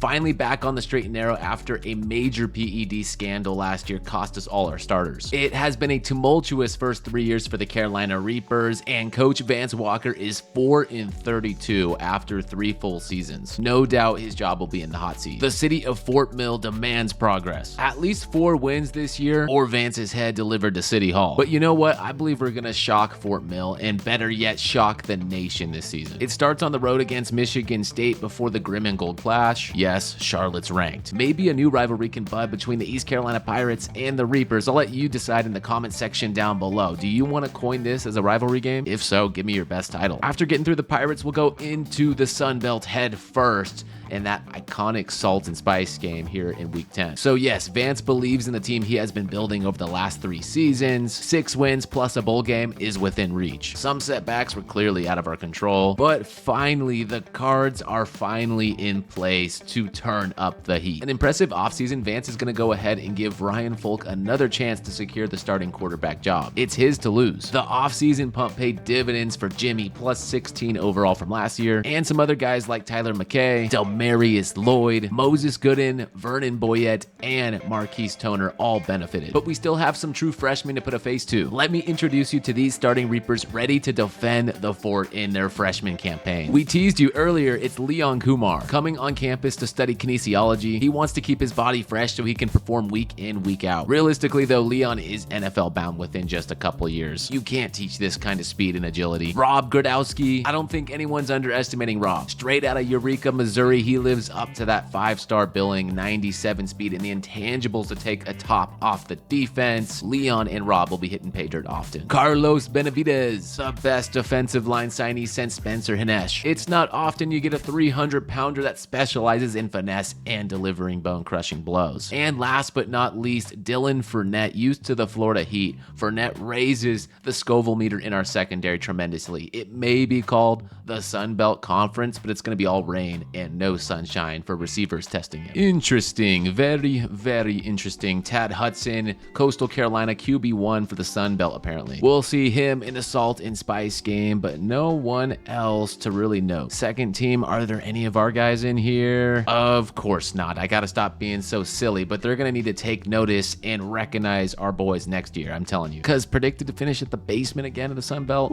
they got another thing coming. Let me just come out here and flat out say that Vance Walker is tired of the dreadful results. We can't seem to get interest from anyone above a 2-star status. I don't care no more. In year 4, it's time we up all of our school grades and get this team on the map. A testament to Coach's lofty dreams, he created his own mixed board here with a bunch of 4 stars, some 2 stars, and a handful of 5s. He is not settling for less. Well, I hope you got your drink, your snacks, because it's time to lock in. The ascent begins now in year 4. This is a pivotal season to change the trajectory of the Carolina Reapers in Fort Mill forever. Now that you know all is good and dandy on the recruiting front for now, we can turn our attention to the Spartans. We're on the road facing Sparty. This is a great atmosphere, a great way to kick off the season. They're paying us bread to play them, but I don't think they realize we're definitely not that 1-win team from last year. In fact, Michigan State already has 1 loss on their season. Week 0 did not go their way, and I can assure them week 1's not going to go their way as well. Let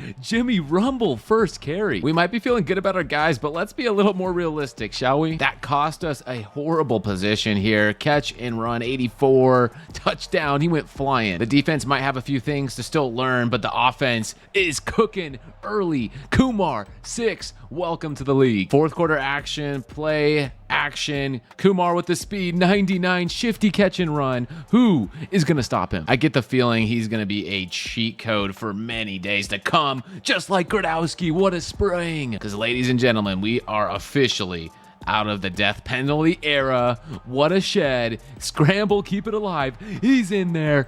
Folk, you are that man. This game is living up to its billing. We're getting an exciting one here in week 1. Looks like Michigan State's got their best corner, a star on Kumar. I don't think that's gonna matter with that type of speed on the outside. Just take it to him and go all the way. It's a cheat code when you have the fastest man in all of the nation. Back everyone up. One more play. This could seal the game and give us a 1-0 start to the new year. It's up and it's incomplete. Let's friggin' go, Carolina. We are 1-0. Let's jump into the Grim and Gold Clash in Charlotte, North Carolina. A really clean game from Folk last week. I'm expecting a whole lot more of the same this week, and yikes, the defense. So yeah, naturally, I'm a little worried. I mean, they're the 14th ranked team in the nation, but I think we can rise to the occasion this year in the Clash. Bringing in the house, Deshaun Bigsby trying to plug it up. Nothing doing there, Stecker. Yes, we're down 14-0, but we haven't really gotten started with our offense. Like, we have so many weapons, and I just need to get him involved. Kumar, catch and burst. Every burst he makes just gets me more and more excited. I gotta pause, before I say something out of pocket,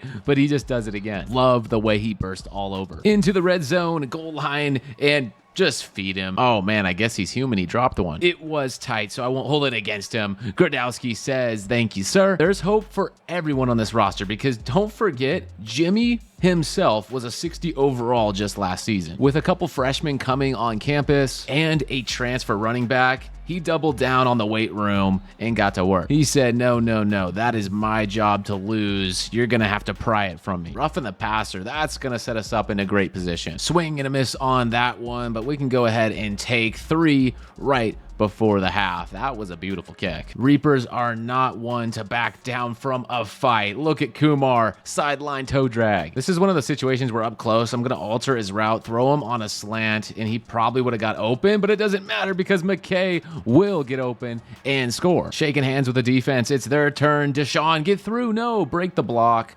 You're kidding. You're kidding. Stecker. No, that's not Stecker. That's Aitman, and he just destroyed us. For all the marbles, we're pretty much going all in. Keep it underneath. Gradowski, he got it. Can't believe what I just saw there. That was truly something special, just like Kumar. Can't get enough of you, baby, until I make the most costly mistake forcing it to him. We are so dang lucky. That crazy turnover, because I was looking at Kumar the entire way, only led to 3 points. McKay's gonna get us almost into the red zone. 20 seconds on the clock. Who's gonna be a hero? Hagens. Oh, no. I knew as soon as I did that. That's literally what happened on the last drive. We implode. Reapers are gonna fall in the Grim and Gold clash. It just was not meant to be. And would you look at that, it's that time. Game week against the East Carolina Pirates. Another Carolina v. Carolina battle. We're finally at home, and as tradition, we're gonna defend the fort. We're just getting warmed up to each other, to the idea maybe this can be a heated brawl for years to come. What I will tell you is that we're in a back and forth one here early. Kumar, anyone. Nope, defensive line gets through. And okay, the defense gets us the first points of the game with a safety. Jimmy walks it in. We're up 2 possession all of a sudden. First touchdown at home, that is defending the fort. And trust me, that is the first of, many to come. On 3rd and 2, quick slant opens up. It's how he scored his first collegiate one. He's going to do it again here. 88. Big fan of Des Bryant. Maybe he can throw up the X. Trust me, it looked good, but this is even better. Getting into the red zone and making magic happen. Can I pound it to Jimmy once more? Lower your head. Jimmy, I'm putting a lot of faith in you. Handoff again. 4th and goal. He's got it. They can't keep him down. All of our success has East Carolina acting a fool. Going for it on 4th down. You're not going to get it past Fournette. Interception by the true freshman. Stretching it to the right. Back to the Jimmy stash. Shutouts are tremendous, but since I quite literally have nothing to lose, we're going for it on 4th down just to end this game, and McKay does that for us. One last carry for Jimmy. Off into the sunset we go, and look at that. Oh yeah, I think we're doing something with this combination. The reason I'm dripping out is just a stunt all over the Pandas. I don't think there's anything they can do today that's gonna save them from this beatdown. The 2-1 Carolina Reapers are a new look squad. We got a lot going on our side, but a 3-and-out's not what I have in mind. So I'm going to hang in there, deliver a dime to Gradowski, and be on my merry way. Yes, sir. House call. 4th and 3 for the fort. Let's go to McKay. I think he's got something working there. Clearly, that didn't work. I've noticed some miscues when going his way, but let's go with the trickery and fall short. All right, nah, man, I refuse to take that outcome. Let's go again. It's going to hit. It's going to hit. Trust. I've heard that you can ask and receive. Let's receive our ask. Touchdown, Jimmy. Not a good look right now, letting the Pandas back in this game. Lloyd finally getting involved in the receiving game. Really good tight end, but mainly for blocking. Encouraged to see him haul that one in, and encouraged for Kumar to get into the 6. Scrambling to our right. We got a man. It's McNutt? No. It's McKay. Believe it or not, we can go to 35 points in a single game right here on this touchdown. Another opportunity for a defender to pad their stat line, and boom, there's a sack from Gabe. Let's give an audition for our friend 6'6" Pitts. First play, first throw to McKay. It's a touchdown. A really impressive catch. Interesting defensive look out there. We're just going to bubble it out to Batonio for 6. The homestand continues. This time Marshall is in town for Sun Belt play. Marshall has punished us year in, year out, but I don't know if they're ready for this crew. And I'm on a personal conquest to fill the stands again. Kumar, catch and run. Oh my goodness, that's what 99 speed looks like. Just a simple slant. house call, 80 yards. A couple blunders earlier in the season from Folk. It's nice to see him settle into his own, develop a game plan, and make the right call. This Ryan Folk turnaround in year 2 needs to be studied. He feels like a different quarterback. Not what I was expecting at all, but I am pleasantly surprised. Why don't we let Ryan do it himself? Quarterback blast. Get in there, big boy. Okay, that didn't work, but you know what will? Kumar. Textbook. Sayonara Thunderherd. Safe travels as your Reapers continue a undefeated homestand. No point in delaying. Let's see these peppers continue to pop. Back in black for this night game. That is going to give us the mojo to look good and feel good. Looking to start this game off on the right foot. It's a RPO pick 6. Okay, so that's not the right foot. Doesn't look like we're okay, folks. We're going to need score after score after score to get back in it. 1 quarter, 3 possessions. Why not? Let's get in there for 6. Step 1, complete. Step 2, getting a little tricky. 4th and goal. We got a man getting through the outside. He's connecting. Kumar, pay dirt. Touchdown. Final play before the 2-minute warning. They're surveying. The pressure collapses. That's a sack. With all our timeouts and already past midfield, I feel confident giving Jimmy a tote or 2. Outside, we're seeking it. Corner. Gordowski for the potential win. Step 3, complete. Important number 21. It's good. Back up all the dogs. I don't want any funny business at all. Yes, keep it down low, check down. The problem here is field goal range is just as good for this unit, and that is what we want. Keep it in front, decked. That might throw off his throwing arm, and he needs his throwing arm more than ever right now. Beautiful news on that last stop. They're out of timeouts, so unless they get out of bounds, which they do, they did. Oh no, this could be for the win. Field goal range, about a 51, 54 yarder. That's not easy. Does he have it?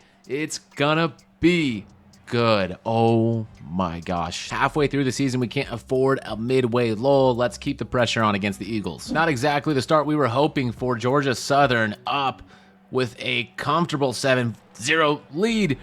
Don't let him through like that. I ask, who's going to answer the call? Great pancake throw down there. That's going to just spring our QB down to the goal line. Money work there from the right tackle. And do keep in mind, we have practically an entire transfer squad in the transfer portal. That's all we targeted. I need them to hold steady here for this 6 touchdown. I'm not really worried about the corners from Georgia Southern, so I think I can just go ahead, take my sweet old time, lob one up to Kumar. What a dive. I believe I can fly. Big 2nd and 15. Jamie looks on the wheel. Can he secure it? Oh, guess he's not too known for his hands. Darn shame right there. But McKay, maybe he's got some hands in.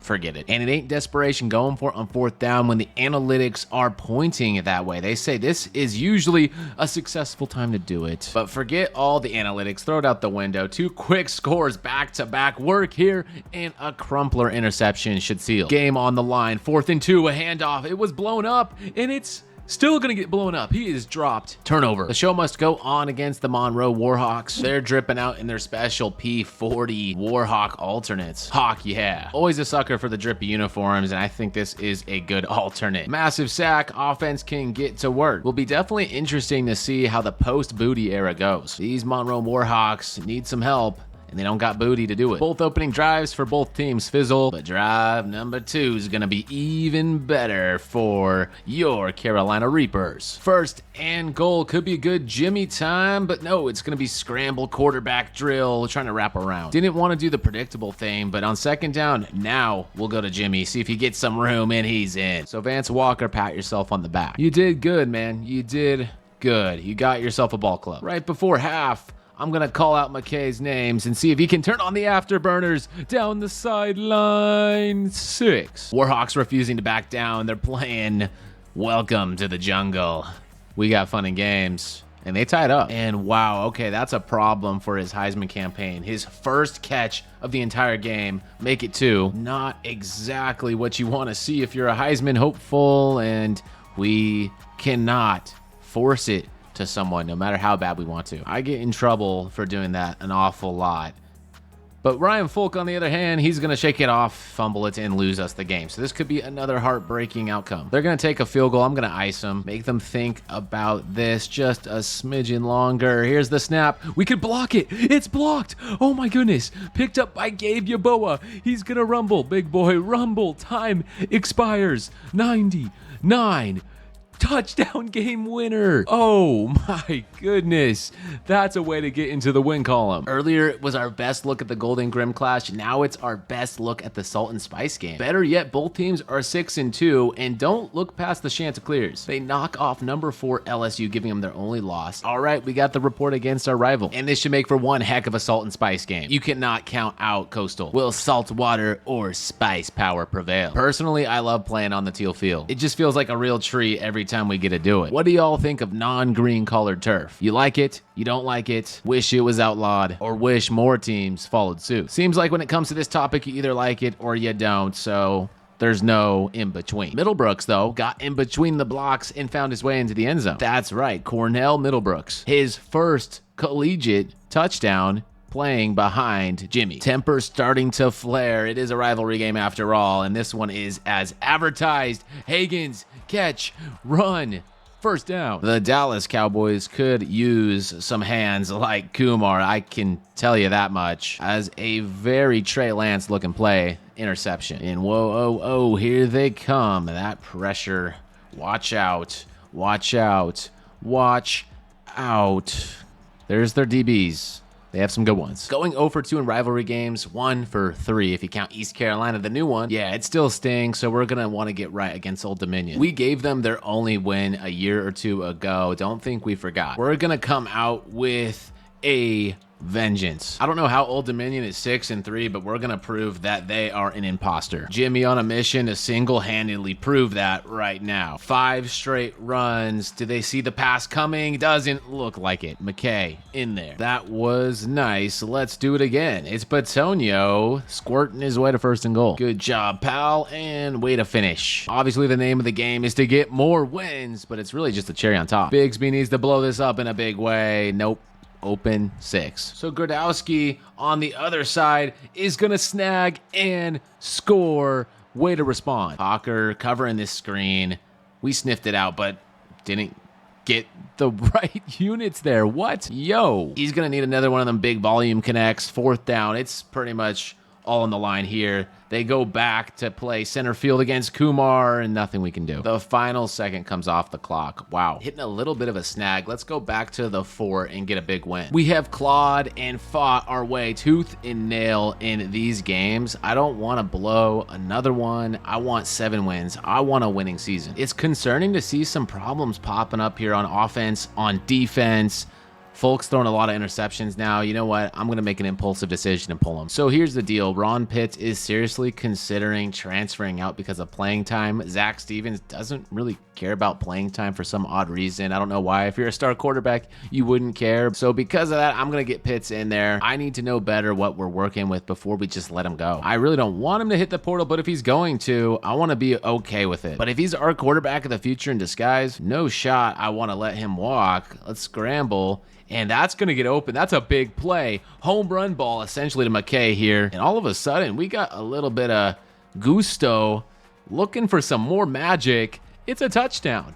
Wow. Ron Pitts gets in there, leads a drive all the way down the field for 6 to McKay. Within 1 score, what's he got for an encore? Plus side, he's got 6'6" frame, falls back on the fumble. The quickest way to the bench is to show me you can't handle that pigskin. The balls are too much to handle. Oh my gosh, that's an all-star type throw. And yes, another crack at the magical offense. It's Batonio getting around the defender. We're in. Let's go. Tie ball game on 2 bombs. Getting into the lab and balling out. That's what Pitts has been doing until he missed. I guess you miss every now and then, but trust me, he won't do it again. Oh no. Another fumble. Thankfully, we have a receiver room full of speedsters, just like Kumar. You're Heisman hopeful. I gotta admit, Pitt's got a beautiful deep ball. And now 1st and goal. We can go for at least a tie. There's Hagens. It's 4th down. We need something big. We need something huge. Over the middle into the lurking safety. So there's a big mistake from Pitts. had a great run. It's over. I don't know. The only thing we're really hoping for on defense is a turnover, if possible, but a big sack will help. Way to go. Tut was in there, and it did exactly what we hoped. They were out of range, couldn't hit the field goal, so it's double overtime right now. No kidding. This is double overtime, and we're in this. What a stop, holding them to 3, and they miss. All we need is sure hands, play by play, get to field goal range. Pounding that stone, getting closer and closer. I think we'll be content with 28 yards out. This field goal is for the win. Double OT. Your Carolina Reapers are victorious. Addressing the media on senior day here, the home finale of year number 4, he said that all 3 quarterbacks are going to be available. To start, it's Folk's drive, and he's going to look and find a wide open Lloyd. Great connection. For his next act, he's going to call for a slant, find a wide open McKay. Money. I have no complaints with that drive. Folk's going to get one more, then we'll pass the baton. After this drive, it'll go Stevens' way. I see a streaking receiver. It's Gradowski, and he is lights out. Touchdown. Up 14-0. We're going to see what Stevens got, and he's going to throw an interception. So that is why I had him at the bottom of my depth chart. Not ready for the big stage. Ryan looking like the alpha, but Pitt's got a mean game. Why not let this thing fly to McKay? He's got sure hands. Receiver in motion. It's a fake there. Dumping it out. Got it off while getting hit. That was sweet. McKay with some mean moves. Oh, man, that was crisp. And now hurrying up to the line, calling an RPO, some selfless play, letting the running back score. That wins points in my book. Just like Ryan got 2 drives, we'll let Pitts get his second. And then after that, it's going to probably go back to Ryan, and we'll go around the carousel once more. And just like Ryan did, Gradowski's going to benefit from both quarterbacks. Have yourself a breakout performance. 2nd and 13. Gradowski's been balling all day long. How about Kumar? You can never forget the other side. Touchdown. These Arkansas State corners burnt to a crisp. It's getting hot in here. Ryan looking to finish his second drive, and once he's done here, he's going to hand it back off to Pitts, and he's going to do so with fireworks. Loose as a goose. He can let things rip, take a chance here and there, and what a catch. Insane. Both quarterbacks looking very, very good until that poor decision. And that's going to wrap up the regular season 41-14. Emphatic exclamation mark going into the bowl season. Coach Vance Walker delivered and exceeded on his promise. 8 wins and a bowl game. It's the famous Idaho Potato Bowl, one of my favorite group of 5 bowl games because it's the blue turf. Let's get into the Potato Bash. And it's a Christmas clash right before Christmas. We have an all-red Fresno State. And what's this? Debuting for the first time are all green uniforms. Check it out. Saving it for a special occasion. That occasion is now. Game Wrecker, that's his name. Thanks to Gabe's contribution, we can now send the offense out to work, and it's our turn to put some points on this board. A really good game from Folk. Last week was quite the audition to keep his job, and he made a great case. He's earned himself the full job today, and we're going to give every rep to him so he can go to work and win the school their first ever bowl game. And out of the red zone, the question remains, will we be victorious? Folk's going to scramble. He's going to lower the head. He's going to boom into the one. Just so many options from up close. We can hand it off, which is what we're going to do first. But if it doesn't pan out, we got receivers galore. And I'll pin that thought because Middlebrooks is in there doing a little jig for the Boise crowd. Love to see everyone just contribute. All hands on deck. That one's hit and it's caught. 6 more points right here would go a long way to, I don't want to say it, but sealing this sucker. Kumar catch and a quick shifty turn. The way Ryan Folk has stepped up these last couple of games is truly remarkable. You can tell he wants this job going into year number 3. Coach Vance promoting some internal competition really kicked him in the butt, motivated him to get going. And yeah, you make a mistake here and there, but all in all, when you're having a great game, you will have more things land often than not. Fresno State final gasp for air. It's a read option. It worked really well. So the score turns 28-7. History in the making. This episode has been a blast. The bracket turned out like this. Congrats to Tennessee for winning it all. They had a run against Michigan, Clemson, Florida State, and USC to do it. I'm telling you, Reaper fans, you're in for a real treat. This next season is going to be historic. With tons of fresh talent, 6 5-stars, remember, joining this squad. Coach Vance Walker has his peppers popping at the right time. History was made last season when the school went into Boise, Idaho for the famous Idaho Potato Bowl and wreaked havoc.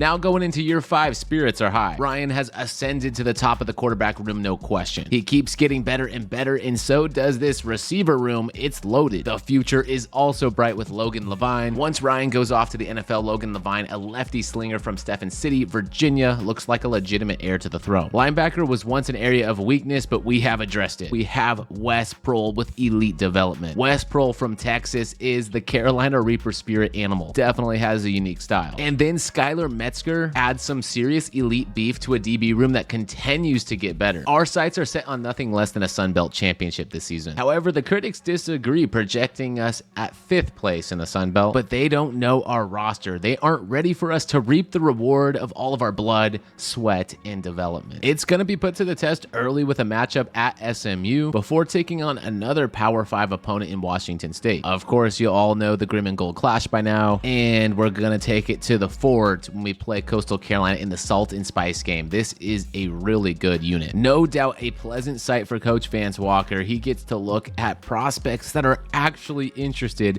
in the program for the first time. These guys want to come here, and they're 3-star caliber. No class is complete without throwing our name in the hat for a few top 5-star prospects. Now that we're getting some buzz, we're like that. Preseason first team all Sun Belt nods. We're still getting slept on. Demarius Lloyd, congrats to you and George Lincoln III. Second team looking much better. Ryan Folk, Leon Kumar, Isaiah Crowder. It's go time. Are you ready for Carolina Reaper football? I tried telling y'all SMU has been building, so it's gonna make for an intriguing week 1 matchup. 2 teams, it's pedal to the metal time. Let's see how legit these Carolina Reapers really are. And the first drive underway in the season, cooked like a Thanksgiving turkey. I hope y'all had a happy Thanksgiving. Obama blaring in the background. Brewskis flying off the shelf. They're feeling good out here at the hilltop, but I said, let me introduce you or reintroduce you to Mr. McKay. Little connection to Kumar. Maybe we'll get Lloyd, the preseason first team Sun Belt tight end, down into the 3-yard line. We had Kumar, but nah, by all means, guns a-blazing. We're going for it. Throwing it out to Lloyd. The big tight end got ruffled up. 2-minute drill. They're in no rush. Just gonna pound the stone. Chewing clock. Looking to ice it out. That's a touchdown. On a team of superstars, Kumar, Gradowski,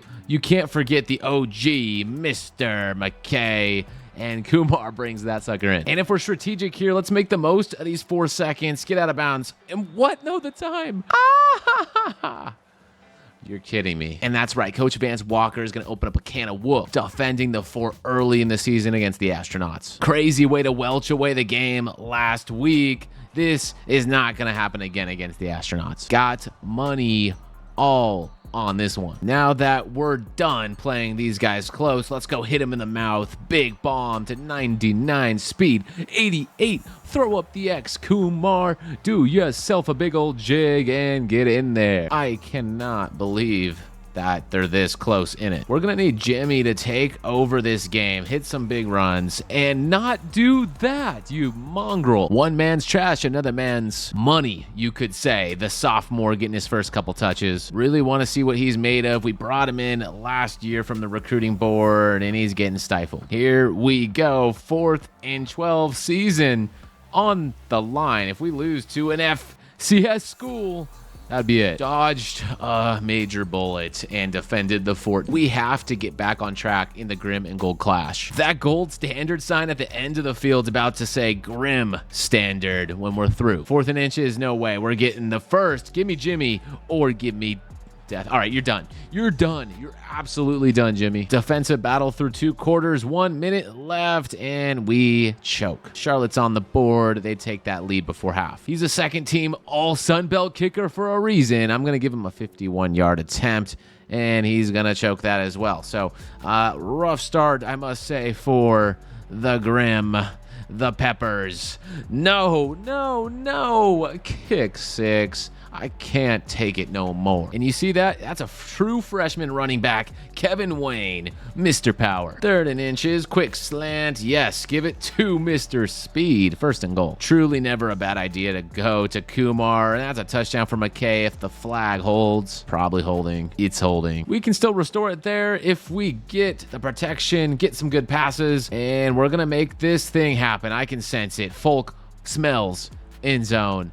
We're back. If something gets open, I'm more than happy to let one rip. Gradowski, get in there. Touchdown, Ryan to Raw. I'm looking for everyone, and I mean everyone, to step up. Over to you, Higgins. What a grab. Attaboy, vet. Keeping this thing churning, and that's going to be McKay getting down the field and in there for the lead. Throwing everyone back. Give me some space. Give me coverage. They're going to go down with a monster sack. That was Emmanuel Adambo. He had some mixed playing time last year, a lot of bench time, but he's stepping up in a big way here. No. Absolutely not. The last thing we can hope for is sending everyone on a vertical, which I'm going to send 99 speed Kumar. I saw the safety bite in the wrong direction. That's going to win the game. Unbelievable. That one's going down in the books without a doubt. I don't think Charlotte's going to live down the sting of defeat for the rest of the year. Our guy Thomas Smith, a gem 5-star running back, was so bricked up about that performance. He wasn't even there. He was watching it on TV, and he said, "Say less, I'm coming." Generations worth of Carolina Reapers are going to remember that clash. But as ecstatic as we are, we have to quickly turn our attention back to the season. It's the Washington State Cougars. Ryan says, hey, if my running back's not going to help, I'll run too. I don't think he's got to be too worried about it, though, because we got a young couple at running back, Kevin and Money. And that's cash money to Kumar. Glad to see Ryan and Kumar build that camaraderie, and we're going to continue to work in Kevin. I want to see big man rumble. Like Vance does, he risks it for the biscuit, and it didn't pay off. Washington State tied it up, and they're hungry for more. Wide open, run and gun, pretty much touchdown. An occasional slow start, sure, that is expected from time to time, but a few games in a row now, not liking that trend one bit. Higgins, are you there? Higgins, yes. 3rd and 27. Can we at least get half back, if not more? Catch and run. 4th and 15. Not ecstatic. This situation's got us in a bind, but we got Kumar. We get the throw off, and it's intercepted by number 8. So big time playmaker there for the Cougs. And yep, no amount of nuisance will stop this train. Cougars get it done. Chosen, last name there, the quarterback, was the chosen one, knocking us off 14-7. 2-2 has me down a little bit, but on the bright side, it's the Sun Belt Conference game time. It becomes important for us as a team to raise the temperature, expecting better, holding each other accountable. We ain't no run-of-the-mill team anymore. You see what I did? But Fort Mill, run-of-the-mill, we're much better than that. So I expect this team to soar in the Sun Belt, getting ready, sharpened up again for the championship game, and inevitably we're going to take on more Power 5 schools. Desperate to prove that those couple defeats are a mistake. That is a true mistake. His first real true mistake, pick 6, Old Dominion. Another mistake pending, though. We could be all tied up if we don't do something. Touchdown, Old Dominion. Kumar with an NFL type catch there. He's got pro written all over him, and he's going to walk it in, drop the ball gently, and say that's a 6. Carolina, go crazy. The team answered the call when it mattered most. In a big 4th down here, we can finish it. Gooden, how do you do? Feels good to get back into this position. The kneel down, the victory. The only thing is I could chow down on a few Raging Cajuns, but I don't think they can handle a few Carolina Reapers. Still have not quite convinced the crowd that we're back in full throttle. Maybe this will bring life. If we connected, that would have jolted this crowd alive. Instead, that was an epic fail and double epic fail, fumble, scoop, and recovery. Raging Cajuns are going to strike first. It's not about getting knocked down. It's about responding. And that is awful. Twice in one game. 2-minute drill after that field goal, and we'll go to Ship, and he'll catch that thing and spurt out of there, riding this ship and wave down to the 22. You could see his sails were steaming. Had a couple reapers in his system and got off, just like McKay does all the time. Let's look the way of the first team all Sunbelt tight end. He's not known for his hands. He's literally all Sunbelt because he can block. Not a happy camper. I want a receiving tight end in the next edition of Carolina tight end football. Jimmy getting back on my good side. You know what they say, a pepper a day keeps the doctors away. Why not continue to test the Raging Cajuns? First play coming out of halftime. You have a Kumar, you have an 88. It's just silly not to go to him. Always a threat to go the distance, and always a threat to let Big Kevin rumble on in for a touchdown. Let's see. Ryan, yeah, wow, made something there out of nothing. I know they say punting and trusting the defense is better, but to be frank, I trust the offense a bit more than our defense right now. And maybe I need to learn the hard way. 4th and 3. This is actually scary. We have to get the stop no matter what. Make a play on defense. No, what? What did I just see? How did he catch that? I thought that surely was going to get picked. We lose to the Raging Cajun. Marshall is always a rough and tough bunt. The climb in the second half of the season is right here, right now, and it's a big sack, and it's not going to stand. So we'll shrug the phantom call aside, dump it out to Wilkes. 3rd and 2. And now on 3rd down, we get clobbered. Why not run a fake field goal? There it is. Can we get the first? What? All right, let me go ahead and activate a cheat code here. Get Grodowski to just run a flat-out streak. We got hit while throwing it. It doesn't matter. Grodowski 6. But you know what I don't feel good about? I just learned this breaking news. Leon Kumar tore his labrum. I know a fella or two that tore their labrum back in the day, and I don't think that's a quick recovery. So we're probably looking at Kumar gone for the year. Grodowski has what it takes to be a number 1, in my opinion, but he needs a cast around him. So I'll need guys like McKay and is this Higgins? Yes, we'll need Mr. Higgins to play big. Really working our way down the depth chart. I see Ship and Batonio out there. Let's see if Batonio can get involved. Okay, pick up where we left off. Gonna go for the end zone. It's a lob to Grodowski. 4th down. This is major. Just stay in front. Hold on. Yes. 2. Take the lead. Ryan adds to his folklore. Touchdown. Number 7. Wants 7. Kevin Wayne's the big boy rumbling through the defense, throwing one down. That's how you thunder over the herd. Final timeout in the bank. So Kevin, carry us home, big boy. Another fumble. Incredible. McKay recovered that hot potato. We're in victory formation. We're ending this game. Roadshow continues against the Red Wolves. We smoked them last year. If you recall, we had a quarterback battle where Ryan reasserted himself. That was at the Fort. But don't think for a minute we're not going to come in here and show them the Reaper on the road. Let's see if we can sneak something through the secondary. Grodowski first. Past midfield, that's always a plus. But look at the strip sack fumble. Oh my gosh. Crowder recovers, looking to make a move. We are ice cold, and I can't even begin to tell you how many times we've been decked in the backfield, and now count an interception on that tally. 43 just gets through, the block held up. That's going to be a pick 6, so I'm actually worried Red Wolves are bringing it to us. This is it. We're running out of time, and we're running out of downs. Someone come through. Grodowski first. We have to make it happen. The clock is not getting any lighter. Grodowski to the outside. There we go. It's taken us all game long, but we're finally in the end zone. McKay in there. Huge onside kick. Can we recover? No, easy recovery there. Arkansas State. Massive stop. Can we hold them on the field goal? They're going to get their 3. Pressure immense all day long. These Red Wolves are going to seal it. I can't believe it.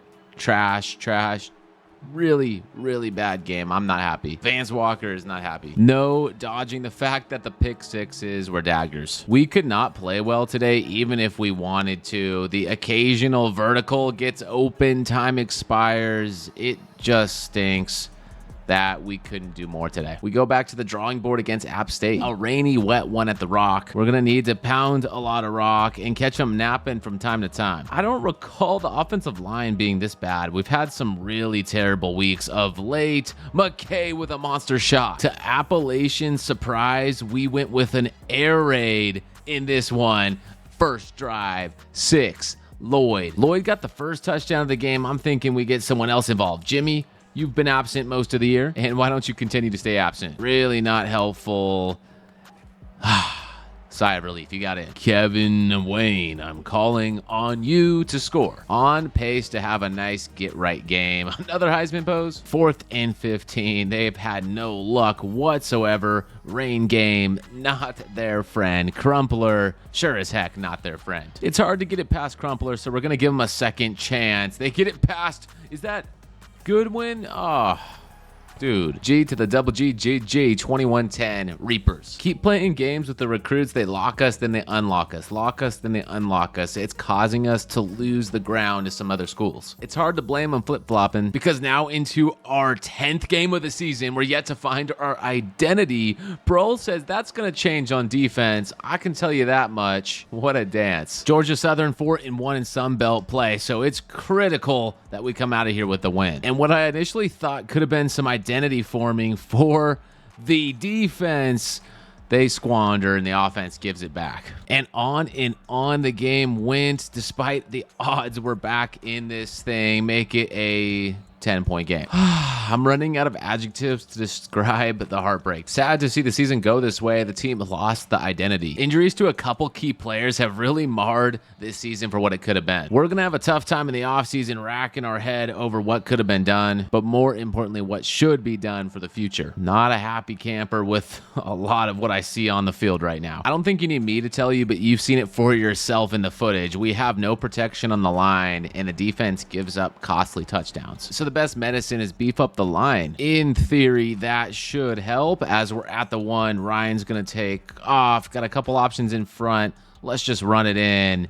Touchdown. Platinum Umbrella Man delivers. No, this is not a drill. We keep losing games somehow to mediocre teams. Usually a festive end-of-year celebration. The Salt and Spice game is always a good time. This year does not feel like last year when we had that amazing 9-win season. This type of fall off needs to be studied. I, alongside the critics, bought a lot of the hype after last season. We thought this Reapers team would be doing special things this year. Sun Belt or bust, Mabute. We did not get close to the championship game. With 30 seconds left, can I just chuck up a bomb and be a hero? Let's go Kumar's way. The speedster back from his labrum injury, PI. I hope Coastal's ready for just a flat-out air raid because I'm chucking it ball after ball after ball. That's 6. That's a Kumar touchdown, and that's the lead in the Salt and Spice game. Now I'm going to take control of Metzger, one of the young corners, and see if we can just hold on one more play. Taking a shot deep. Is anyone there? Game over. Your Carolina Reapers take on the Eastern Michigan Eagles in the Cure Bowl. I probably sound a little bit like a broken record, but this is what I'm talking about. 6-6, we're getting ran through. Stuckey in Eastern Michigan sticking it to us. Just want to get our boys off the field. Defense neutralizes this threat, holds them to 3-10-0 game. Now 30 seconds, Ryan Folk back at it again. Little shifty move. He may be double teamed, but I'm still gonna go. So yeah, you're probably wondering how I got here. Shut down in the bowl game 20-0. We're not making the most of any of our chances, and it's painful. We're still playing for something out here, aren't we? Kumar on the slant catches it, and now I want to finish, so give me the Kevin Wayne stare touchdown. Kansas State got it done in the playoffs, winning the whole dang thing, going through USC, Georgia, Michigan, and USF at the end. So what an intriguing championship game. USF had to beat Texas, Cincinnati, and Notre Dame to get there. If you want to resurrect a mediocre team, just bring in the #1 player of the recruiting class. Popping his college cherry, Ladarius Cherry has arrived. The 6'6" specimen is an 85 overall true freshman after attribute boost without a single snap under his belt. Never have I ever seen a quarterback with a ready-to-rock cannon for an arm, elite precision, and enough quicks to shake and bake. Even better, he has that dog in him. Pissed that the Reapers took a step back, he has his eye already on the transfer portal, but a championship caliber season in the Sun Belt will convince him to stay. If we want to win, you better believe Coach Coach Vance Walker will give Mr. Cherry plenty of reps. It gets even better. One of the highest IQ moves we've ever made. Reaper legend, the OG receiver, Tyler McKay, has switched from receiver to running back. Jimmy Twinkletoes kept fumbling, so we experimented at training camp. And let me say, Tyler McKay is born to play running back as we discover McCaffrey-esque skills in him. Elite receiving, above average speed, solid after the run attributes. Our newest 1A running back and the best player on this roster. I am confident that this year is going to be much different than the last. Snake bitten by injuries, morale was low, but these Peppers are about to pop with morale at an all-time high. Despite being slept on in the Sun Belt, projected to finish 7th. These first team all Sun Belt nods are planning to tell a better story. Thanks to you all Reaper fans, we have a couple budding rivalries here. First off, Carolina at East Carolina. Congrats to Ripple who gets the naming rights for our newest Shiver Me Spices rivalry game. And then congrats to Chili's, we're gonna try something new, scheduling a game against South Carolina in the Spicy Rooster Showdown. You already know the Grim and Gold game, our regular Sun Belt scheduled opponents, and of course the Salt and Spice to finish it off. Never too soon to turn our eyes to the future here of this program. Looks like a handful of 3 stars put us as their top choice. Even a couple 4 stars are willing to bite, and it's hard to blame them. Who wouldn't want to come to Fort Mill? And I wouldn't mind bringing Deion Fine to the team, mainly because of the name. He's so fine. Pause, I meant his gridiron skills, of course. Gabe Duck, we do need offensive line help, as you've seen in some videos. We're getting blown up in the trenches. I don't care that he's a bust. He's still got 4-star plus ability. Gabe Duck, big time duck hunter, 6'7", 300-pounder. Same with Chad Eddy, platinum PA shield. That'll help all of our play action calls we like to dial up. I'm putting some serious effort into the big boys. Our first look after the preseason, some big names already considering the transfer portal. Like I mentioned, Cherry is already the most likely to get on out of here, so we have to win, and I'm gonna give him snaps. Don't you worry. Ryan Folk will get some action here and there. But remember, Ryan Folk last season was inconsistent, had a couple good games in highlights, but also struggled turning the ball over and making poor judgment call just because of the pressure coming in. So no, seriously, Cherry might get the week 1 start. All eyes are on us as we kick off the 2029 season. Ryan Folk is a senior leader that we can't just give up on entirely. But trust me, this is going to be a situational offense, kind of like the IRL Steelers. Justin Fields, Russell Wilson, they split time sometimes based on the situation. It'll be similar over here. Not only that, we get a good lead, we'll see some Cherry time for sure. And whoa, I wasn't watching. Are we seriously fumbling on the first drive of the season? Gonna need Ryan to spread it out and find an open man. Right underneath, it's Gradowski, and he's got 1st and goal. So where were we? Oh yeah, defend the fort, scoring our first touchdown of the season. It's Ryan Folk. He's already putting up the Heisman pose. He's feeling confident about what he can produce in his senior season. Seriously criminal that we're in a 7-0 game right now. The defense, no fault of their own, they're keeping it off the field. Just a couple of missed opportunities on offense. They can make up for it here with a solid drive. Little RPO. And you're kidding me, another fumble from a running back. We cannot play like this and expect to beat big teams. We'll get better as the season goes on, I'm sure of it. Another rushing touchdown for your quarterback, number 7. 4th and 9. This could be the game in its entirety. Fournette, we brought him in a couple of years back, and he's getting his name on the stat sheet. Coach Vance Walker went to the sideline and just told Cherry to suit up. He's going in next drive. A little showboat just hurt Kumar's touchdown, but he had a massive play, no doubt, that just got turned over. Enter Ladarius Cherry, the number 1 player in all of the last year's class, getting his first snaps. He's gonna be the right guy for the job. Steps up, notices an opportunity to keep it with his legs. 1st and goal. His big 6'6" frame, he can reach into the end zone and cash in, but why not throw your first collegiate touchdown? Good drive right there from number 6 to 82. Who's ready for the Spicy Rooster game? At the fort again, it's rare to see, but we do have rain and we do have takeoff. I like how we're starting this game. The rain or shine, these Reapers are gonna miss their target. I'm not worried about it since we have such a nice defense. They'll keep us in the game. Just like in week 1 against the Pandas, we're gonna come at it with a power. Ryan Folk scores. It's like a mirror image about a yard or so out. We're in there. Quick decision there to take off and run. Big play. The senior making educated decisions. You love to see him develop like that. We'll call the play action. We'll see if anyone springs open. I see some then feathering open. That was too risky. Dean Bigsby in this defense would love to get off the field here, holding the offense to only 0 points, I should say. Shutting them out would be quite the feat, but when you have all day and no pressure, it's not happening. Start of the fourth quarter, we're in it to win it, folks. Fourth down, they got it. I'm not worried about it. We can finish this South Carolina Gamecock team right here, right now. Gradowski, touchdown. No spicy roosters getting the win in this one. It's all peppers, baby. I love how the community rallied behind this one because we're taking our talents across the state to the boneyard. And it looks like there's a chance for rain, light drizzle. The coast can bring that in from time to time. All aboard the crazy train. Money's gonna get the kick. We're taking it back. Through 2 weeks, we haven't heard too much from Kumar, but I'm sure that's a matter of time till he makes his presence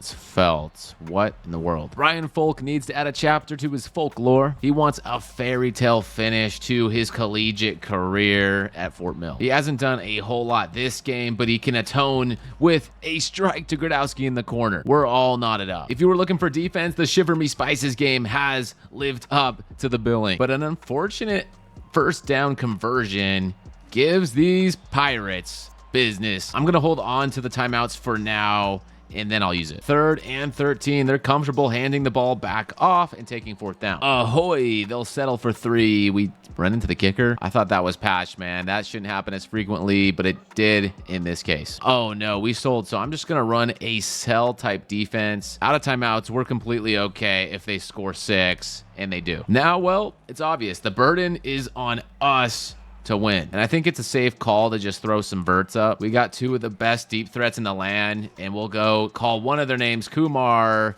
A hit deflected pass while we were throwing. Ryan Folk just got disrupted, and we're going to lose the game. On paper, Charlotte's up to a 78 overall. We're a 91 defense, 88 overall. Ladarius Cherry making his first start. Ryan Folk did not have his best performance. He's not done yet. We're just giving an opportunity for Cherry to show why he's the #1 recruit coming out of high school. Patience and poise, he found a hole. And in the Grim and Gold game, we'll need everyone to come together for an elite performance. Beautiful touch on that last pass. A screen on this one. It's back to Kumar in 99 speed. Take off. You make friends with one of those receivers, you'll be set for the rest of your college career. On another note, we're going to come down the field on this opening drive and seek points. Analytics say go for it on 4th and 1. We'll keep it short, keep it safe. Got the 1. After that, you know what? I think it's Tim's time. Handing it off to Times or Tim's, however you pronounce it, Tyms, the true freshman, 5'7" gadget player in there. Across the middle, we got him, man. It's Tim's time again. Scrambling out to our right, cutting back in. No, that is always a dangerous no. We can never do that. When will I learn that going across the body is not the answer? We all make a mistake or two. That one was just a rookie mistake. Instead, I think before half, we can get away with a bomb or 2, and no, we can't get away with it. This Charlotte team looking to get their name on the map. It's not going to happen. Get dunked. Defense can continue a masterclass day with a 4th down stop, and they will. Looking for some cushion. They're bringing a blitz, so I'm just going to trust our 99 speedster got free. Bounces off the offensive line, keeps the play alive. Can he go the distance? Falling forward at the 1. Gonna snap it directly to Tyler McKay. Let's let the new and improved run room score. Grim and Gold clash. Check this one off. Absolute masterclass, both sides of the ball. The Cherry to McKay combo 6 to 16. The 6-1-6. It's dangerous. And what a hezzy to back out, spin around 3 men, and get 8 yards. Putting the finishing touches on this rivalry game. He scores. Add another feather to the cap. Coming back from injury. I'm excited about this offense. Non-conference 3-1. We'll take it. 21-0 shutout. Charlotte is vanquished. We're gonna play quarterback musical chairs again in this game. I'm gonna start off giving Folk the opportunity to go for it. He is on thin ice. If he has a bad performance, I guarantee you he's not probably gonna touch the field the rest of the year. And I know they're starting to double team Kumar, but we need to get him definitely more involved and say his name. Let's welcome him to the frenzy. The Fort Mill Reaper, his first touchdown. Let's go punch that chicken in. McKay up the gut. touchdown. A quick strike, 2 touchdowns to nothing. 2-minute drill is upon us. And yeah, I don't think the Sun Belt stands a very good chance against the electricity we bring. Fun fact about number 17, he's a role player. His last name's Ship, but he's got 99 release. I did not see it on that 3rd down, but why not let it fly? 4th and 18. That's why. We'll head into the locker room here at halftime, up 14-0, unless Marshall completes a Hail Mary ball deep into the end zone. Instead, it goes into the hands of Gooden, our secondary extraordinaire. Offense doing a good job with some maintenance here, but our kicker sucks. It sucks we're learning we can't trust a kicker on this roster, but a 14-3 win, another defensive standout performance. Let's welcome Ladarius Cherry back on the field. He's looking to pop the Duke's cherry. A successful quarterback relies on a successful run game, seeking contact, first down. He's got options, and he's got some tools to get it done while getting hit. Gradowski first down, baby. Hey, Ladarius, why don't you go sauce me one up in the corner? No, you're not feeling it. You're just going to scramble. That's okay. You can do it, big man. McKay, converted receiver to running back, but wait, he's a quarterback too? That's right. He's going to wildcat flip it. Running back to running back. Money. Don't mind me. Just going to hand it off to McKay. He'll do the rest. Let's finish the dang thing. Yes, sir, 16. 3rd and 7 here. We feel pressure, but we get out to the right. Blocks hold up. That works. And now with that out of the system, Brees 4-6. Just sit back, relax, let them go to work. Money. Ooh! We've seen a lot of money in the backfield. Has me worried again that McKay might have gotten hurt, but money is more than capable of carrying this rock. I like our money, man. I do. And I also like this Gradowski kid. He's special. At the 1. This already worked one time, so why not do it again? HB, direct, money, end zone, touchdown. It all came together. 35-0 shutout. This is the brand of Fort Mill football I expect to see week in, week out. No sleep till the Sun Belt Championship. Before we fully dive in, I have to let you know Tyler McKay re-tore his labrum. Oh my goodness, man. 2 in a row. Cherry and the boys dressed in black. Got the red chrome top looking good. Men in black. 0-0 game. 2nd quarter pressure and dunked. Max Granger, big sack. Wes Prohl looks vicious out here with the red arm sleeves, bringing in the heat. Heck of a job. Now let's go get points with the last 37 seconds we have. I want something. Let's get some. The cool part about Cherry, the #1 player in the nation, he could have gone anywhere. And I mean literally anywhere, but he said, Vance Walker, Fort Mill, these Reapers are home. I like what they're doing with this program. They're going to be playing for a national championship during my 4 years in undergrad. We got some bigger fish to fry right now. They're looking for points of their own. You're getting a first-class experience to the defense before your eyes, and it was solid until that. When everyone thinks a run is coming in, we audible to just let our receivers run wild. Kumar already had a home run. Gradowski's got one of his own.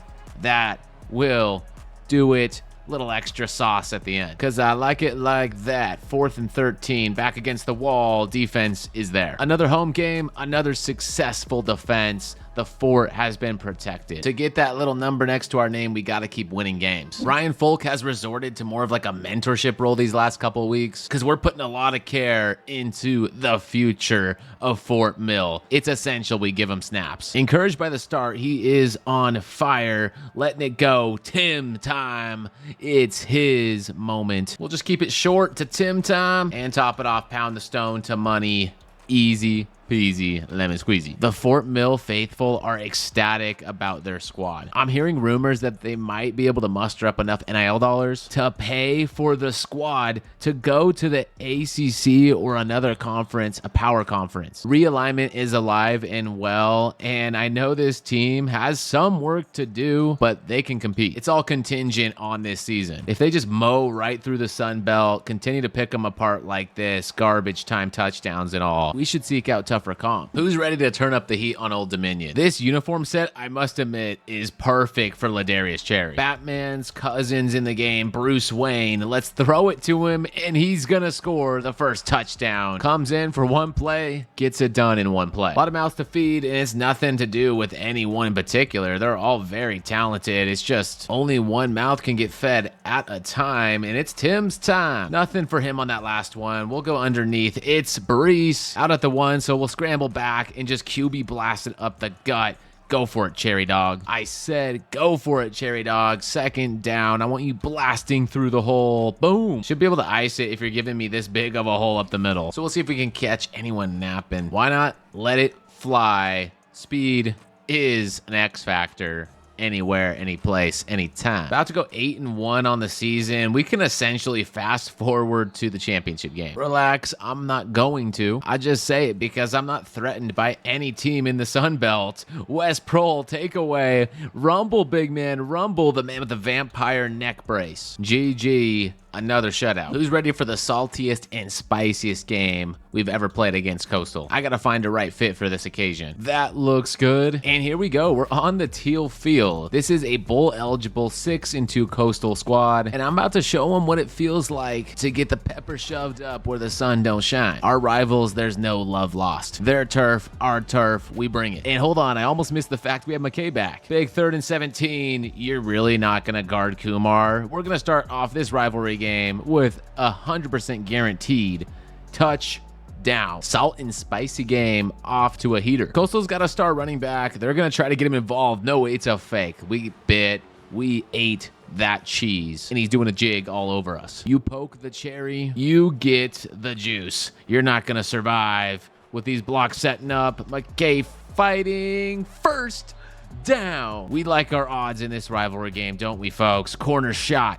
Tight end Uzama in there. Leave it to Cherry to come alive against the rivals. He's done a very serviceable job week in, week out, but I'm still waiting for that electric performance. Maybe this is the one. 3 touchdown passes in the first half. One last Cummins shot here. Yep, they do it. They want to come again with Cummins as a quarterback. Wildcat handoff. It didn't work. That's what I like to see in the driver's seat. Going to McKay, handoff, he's got some daylight. 2 torn labrums, doesn't stop him. This hasn't been the season we expected since he's missed like 8 big weeks, but it's his job to go out there and finish the game today. Slip screen, touchdown. Onward and upward, the Salt and Spice game is ours. Gabe with the sack, but that's illegal contact on Bigsby. It's really no worries, 28-13. And you want to know some good news? We got that number next to our name, 23rd in the nation. 9-1.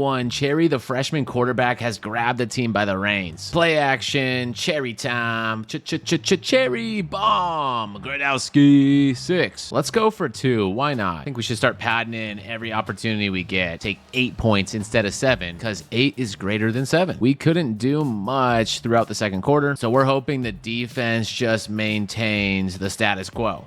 Whoa, no. He did not. He stepped out, right? Clearly. Oh, well, regardless, second half football. Time to make another statement. Let's go down the field, get our points back. And on this 1st and goal, we'll hit the slant, score with Gradowski once more. He's got 2 on the day. Pretty routine stuff. Just need to hold on for this end of game performance. Let's let a big one rip to Kumar. Deflected interception. He got a little held up there by the secondary. Not our best moment. Low scoring, staying way too close with a 4-6 App State team. There's no reason we should be fighting so hard for a game against the Mountaineers. So thankfully, Amaro with a big pick to end this thing. Once and for all, we can close the chapter 15-7. College football bracket as it stands, they have Fresno State projected to be a 4 seed. I'm optimistic that we can run the table and maybe get our name in here. Because at 10-1, we have a Pepper versus Pepper showdown, the Raging Cajuns versus the Carolina Reapers. Unfortunately for them, they're 6-5, having a mediocre season that we had last year. That was then, this is now, and I'm so glad for now. So glad that we can go for it on 4th down, go to Timmy time, and he drops it. This Louisiana crew shutting us out 10-0 at the moment. I'm not gonna let that stand. Tim's with a burst. It's his time, baby. Exactly the play we needed. And now the QB can stuff it up the middle like he's stuffing a Thanksgiving turkey. Just shove it in there, Cherry. I feel pretty good when I see Barry Ship out there because I know he will get open with that 99 release. But you know who else will? And breaking a tackle. Gonna go the distance. Gradowski, you've got to be kidding. That was clutch. Oh man, I swear we have 7 seconds left. Just keep it in front. Whatever you do, don't give up a touchdown. Send all the troops back into coverage. I don't want no funny business as he sheds a sack, eats another one, sack to the mouth. Reaper style. A season like no other. Give it up for your Fort Mill Reapers. 11th in the nation, Sun Belt Championship. We're on pace to get into the college football playoffs. As it stands right now, they think the Reapers can get a first round bye. That would be incredible and just cap a remarkable season. The stadium is fully packed out, rightfully so. It's the Sun Belt Championship game against Troy. Fort Mill faithful flooding into the place, and even some interested parties not faithful to the green and red. The offensive line, which we're still trying to address, I wouldn't say has been spectacular, but it has been a step in the right direction. Giving Cherry enough time to serve some up. As this next cherry bomb, I got a very special fellow in mind. Ship, catch, run, score. Yes, I'm challenging this play. I want Barry Ship to get a touchdown. He hasn't been called really all year, but I know he's got some special trades. That's not a tutty. They don't give it to him, but regardless, one heck of a throw. At the one, they think a power run's coming. Well, they got one thing right. A run is coming. It's a cherry special. With inches to go, it's best we resort on the slot receiver to catch, run, get that one. Creative play call here. It's gonna work out to perfection. Pay another redshirt freshman, former 5-star prospect, just thrusting himself onto the scene. We're loaded for days and days on this offense. Without a doubt, this offense is in good hands. We're gonna let Tyler McKay take the next step in the Wildcat. It's just a toss. It's just money. Another one. Touchdown. 1000% defended the fort here. Championship edition, and that's a championship caliber cornerback in Vernon Boyette to the house. Celebrate good times. Come on. Put another top into it. McKay finishing end to the regular season. 42-7 saved all the firepower for now. That's how you convince a committee that you're playoff ready. That's right. Soak it in, Fort Mill. That Sun Belt Championship trophy's headed to your locker. Defend the fort. Mission success. Mama, we made it. Fort Mill with the huge date here in the Peach Bowl. Wisconsin, Carolina, their first ever playoff game. This just means so much for the Fort Mill faithful. Let's go toe-to-toe with them Badgers. Ladarius Cherry a year ago was in high school. He could not have imagined possibly doing this in his first season. We would love to double the size of our trophy room. We got a Sun Belt chip. Now money says give me the peach. Second and goal. Stepping up. Scoring. Cherry bomb for 6. 6 for number 6. Going into the locker room, we'll take 10-0. It's not like it's over yet. We have a lead. We have 2 minutes. We got one of the best defenses in the nation, regardless of the fact that they're from the Sun Belt. Handoff on 3rd and goal. Are they just settling for 3? Carolina calls a timeout because we want enough time to drive down the field. And now with the time finally winding down to its last second, we're going to go to overtime. Sure, why not? I left 1 second left so I can just chalk up a Hail Mary and just hope for a miracle. Yeah, no. Great game already going into overtime. This is how the playoffs are gonna go, it looks like. Already proving we can hang with the big dogs. It's a battle here against Wisconsin, but I don't want to go home yet. Touchdown, knotted up. So now we'll go to double overtime. Cherry was clutch on that last pitch and catch. He's gonna do it again with McKay leading the way. All the way down to the 1. Just give it back to him. Why not? McKay, touchdown. Great teamwork. We're alive. You see that correct. We didn't get the extra point, so Wisconsin can win it if they score and well convert their extra point opportunity, but that's a big if. It's 4th and 10. Let's go defense. Covering our zones. He sheds free of a sack and gets it off, but misses his target. No way. He had him standing in the corner. He had a long play extended, but they lose. And the Carolina Reapers win this round. Unbelievable. From rags to riches, this team looked like a disaster last year. You live and you get to play another day. Rose Bowl against the Ducks. The iconic Rose Bowl. The stage is set. Here come the Ducks and Puddles looking for a W, but Fort Mill's not gonna go out lightly. Second quarter, Cherry loading. He's played a clean brand of football, more specifically when he gets a clean pocket. That's gonna be hard to do against the Ducks. They are usually ferocious on both sides. Just a minute left in the ball game, middle of the field. intercepted deflection. I thought he split center field, but no acrobatic interception. 3rd and 4, they convert. We can't seem to stop this Puddle's magic. Wildcat, nothing we can do. Look at all those blocks. Nah. Nada. And unfortunately for the Reapers, the Ducks might be reaping us and we lose. Hit while throwing.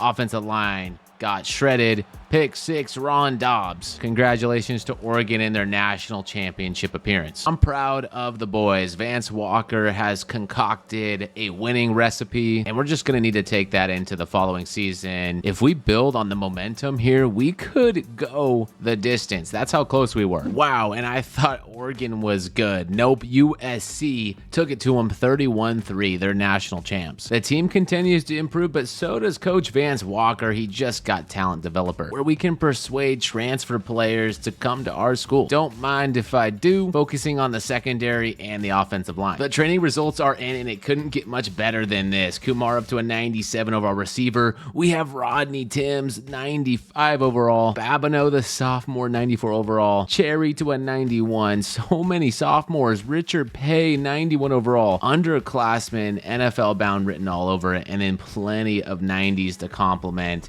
This is going to be one heck of a crew next season. This is the year. Coach Vance Walker believes his team is, in fact, the hottest team in college football. It's all about legacy and loyalty for Fort Mill, South Carolina. A team true to their roots in this day and age marred by NIL and transfer portal. We have mostly kept it together through some dark days. From the inception as a terrible team to the death penalty to everything in between, we are finally looking to cement ourselves atop the college football peak. Who's going to lead us there? A core cast of NFL-bound talent led by none other than sophomore Ladarius Cherry. Kumar was already NFL bound, but he chose to come back for his senior season. A testament to what's being built out here in Fort Mill. He wants to finish what he started. 99 agility, change of direction, jumping, speed, and more. This team can go the distance, and the undergraduates believe as well. It's Rodney Timms' time. Sophomore, 5'7", 95 overall. Freshman big boys. Sophomore star left end Babineau. What about 90 overall Mitch Brady? Sophomore linebacker Ezekiel Madden. These boys are stepping up and plugging in any holes remaining. You let me know down below in the comment section, are these Carolina Reapers the team of destiny? The schedule is as follows for the 7th team in the nation, a part of the ACC. Kennesaw State at the Fort. Before the good old Salt and Spice game, ACC conference game, Grim and Gold Clash, and of course the Shiver Me Spices game before wrapping up with more ACC opposition. I think we can do it.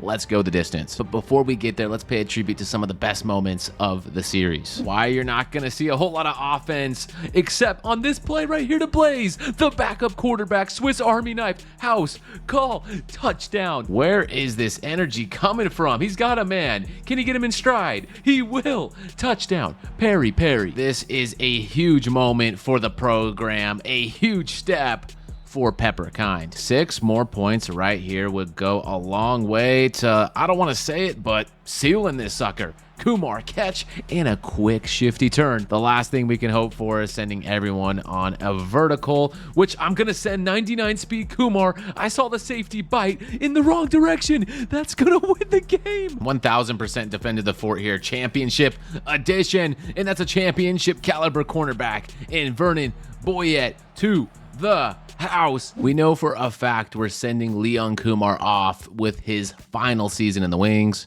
First team All-American, and outside of him, the first team All-ACC list includes no others. Little peculiar, but when you get to the second team list, that's where you see Rodney, Lyle, Carlos, some big steppers. Coach Vance Walker has built a powerhouse, and recruits are going to flock here in numbers. Atop our board, 6-star Prince Agude could be the future and Prince Jim of the defense. Taking a look at some of the other guys, Darren Kenoy, monster. How could you forget about Leon Mofat? Another gem. We're finding all the right 5 stars to just build a powerhouse, a dynasty, the next Alabama. What did I say? Britton Darling, a bust. Every batch has a few of them, but the majority of our prospects, the ones that are interested in us, we only go for gems. Before we jump into the big year preseason, Heisman number 2, Leon Kumar, just behind Ian from Syracuse and a couple other ACC representatives. All right, I said I was going to keep it light with recruiting, but I had to jump back in and show you Mitch Hearns, 99 speed, gem corner. If there's any area of need for the future, it's cornerback. Bring 'em out. We're gonna start this season like many other seasons before, defending the fort. The season opener, just like I expected it, packed to the brim. Money,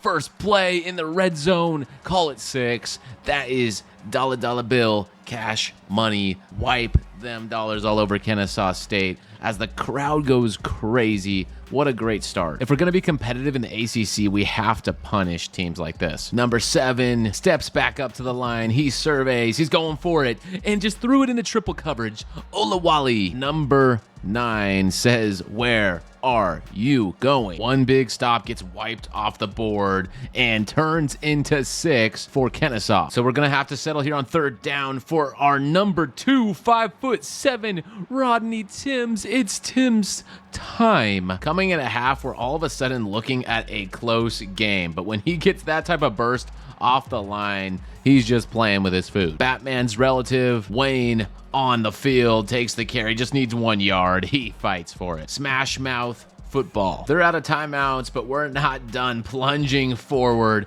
Touchdown, Batman's cousin's in there. A Reaper at heart. We knew Batman was a fan of Carolina. Go ahead and check that one off the box. Getting the first one out of the way. Massive. Emphasis sack. Anthony, the Boydster, wrapped it up, collapsing in on him in the backfield. 28-16. Coastal Carolina, a formidable foe, 85 overall. Cherry in the cherry red fit. This road uni looks slick. RPO, slick play. And now it's just a matter of giving Money the ball up the gut, fighting for every last inch. Way to squirt your way in. We're really about to go for it again. The team of destiny has to show that they can play some evidently mediocre football. It's all tied up, folks. 7-7.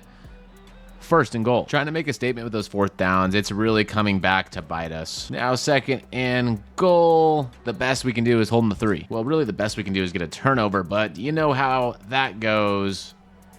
It's not easy. We seriously got bailed out because he stepped out at the 1. If anything, we're showing the ACC we're fraudulent. It's a matter of time. The storm is just brewing, and no, it's getting vanquished. Yep, that's right, folks. Coastal Carolina already beats us in week 2, is it? One last gasp. It's not enough. Now in the ACC, I realize how many Carolina teams there really are. There's a lot, folks. Wake Forest is probably the bottom of the bunch, but that's nothing against them. I mean, it's a pretty competitive league. So Coker, the punter, is going to go ahead and slap that pigskin right on back to us. Want him here on the return, going to get walloped. And just like this play call, the stick, we're going to stick it to Wake Forest today. Wide open tight end, Uzama, pick up the 1st. I like the way Terrell works it. He's got a knack for finding holes, breaking tackles, skirting through. From rags to reapers, we're popping. 4th and inches, you're kidding me. We're going for this thing. They're bringing the pressure. Cherry's going to sniff it out, up the gut. He's down, 1st and goal. Love the goal to go. Creativity. Vance draws up. Fake jet pass. In there. Big number 6. 4-6. A lot on this play. 4th and 3. Bringing the heat over the middle. He caught it and ran over our man. You don't see that every day. I can tell Kumar, the Heisman hopeful, is sure getting frustrated. So let's let him get in the game, but he keeps dropping it. I try to involve the man. Homie better scrub that film because it does not look good when scouts see drops, but it sure looks good when they see 4-1 speed up and down that field. All things considered, late comeback by the Deacons, but it's no match for these Carolina Reapers. Yes, sir, it's the Golden Grim Clash. And we're pulling out a special fit in this one, the all greens. Ooh, so clean. If you're doubting it, you must not know the Cherry way. He will start crafting it. He will make things very grim for the Charlotte 49ers. Okay, I'll stop. I thought I was doing something cool there with he emphasis statements, but really he just blows right now. So another rivalry game. It's going back and forth, just like Coastal. This one, we take the lead before half. That's Batonio. The fans in a frenzy. Well executed play. J.J. Abram, a man amongst boys, apparently. This is no ordinary Charlotte team. This is the Golden Grim Clash. Textbook straps there from Vernon Boyett, and that 3rd and goal is a walk-in. Spears scores, and Spears back the lead. Trust me, it wasn't my fault. The game decided we were to suffer. And I'm going to suffer that running back. West Prohl spears him. Well, 3rd and 4, I think we have to go bonkers, crazy. What a way to pursue. Saved us there, held him to 3, and he's gonna miss it. So if it wasn't for the senior, we are not a one-possession game. Not just these guys, like I said, any rivalry game. Ship.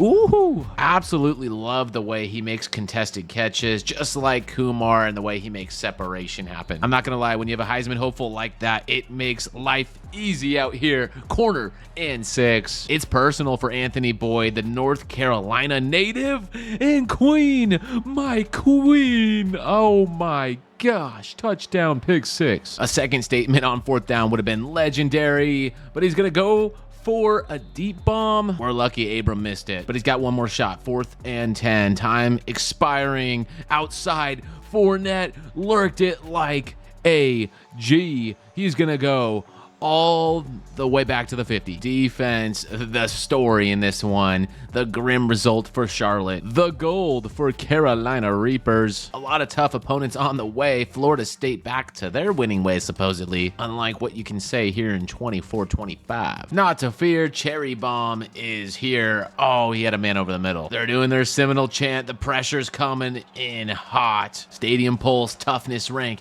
Everything's blowing up. We're going down. The smart thing to do is to cash in, cash out. Let's tie it up. It's hard to muster up something right now against this Florida State defense. The amount of times Cherry's eaten grass. You could have a whole cherry farm by now, and there it is again. Nothing easy has it been this year. Nothing easy, and it's not gonna be easy here. Dan Campbell testing us. He's no joke. He's a legitimate quarterback leading his team forward, but this, my friends, is a legitimate defense. Putting on a clinic right now. He read that and threw it right to Metzger. I remember you. Honestly, I feel like this is a really, really good time to get him to bite on the run. Come on, guys. Oh, shoot. Nope. Maybe I was wrong. Maybe I was wrong, but that's okay. First down on the run. Ugly football. Still winning football 10-6. And who's ready for the Shiver Me Spices game? They may have a skeleton pirate for a mascot, but we got the Grim Reaper. That's right. Check us out in the Reaper helmets, the alternate logo, all that jazz. And you better believe I'm coming out of here taking my shot. A little play action, trickery motion,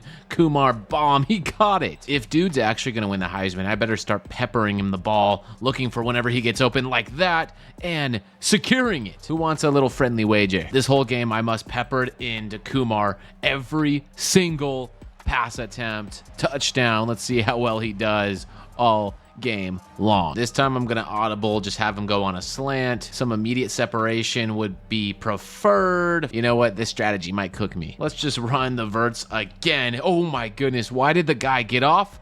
And see you later. You can tell they have no Siobhan Revel, the first round projected cornerback out of East Carolina, because there's no one out here to blanket number 88. Okay, all right, you can see he's not on the field, so we'll spread it out.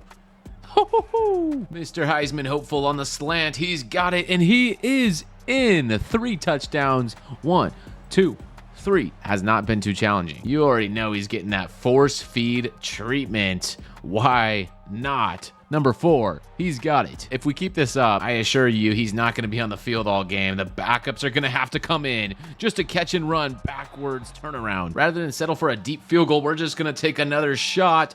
Bingo. Was that on your card? 5 touchdowns today from Leon Kumar. How does one give up 13 catches for 350 yards? I'm sorry, scratch that, 370. Can someone in the comment section let me know what the most prolific receiver performance ever was in college football? 88 back in the game. Why aren't they triple teaming him at this point? Unbelievable. They just leave the field this open. Look at the play call. Blitz just obliterated. You aren't stopping him. Ah, this is so ugly. How do you do this when playing Kumar and the Reapers? 17 snags, 481 yards. He's over the 500 mark. You cannot stop this man. One last exclamation point. Oh, it's just easy. Wow. Certified legacy game first round pick performance. At this point, why don't you guys just cue the elevator music? There's not a single play that can go by without Kumar calling the house. With that, let's call it a wraps. How about that? 70 points, 10 touchdowns. A nice even number for an electric performer. So let me know down below, how much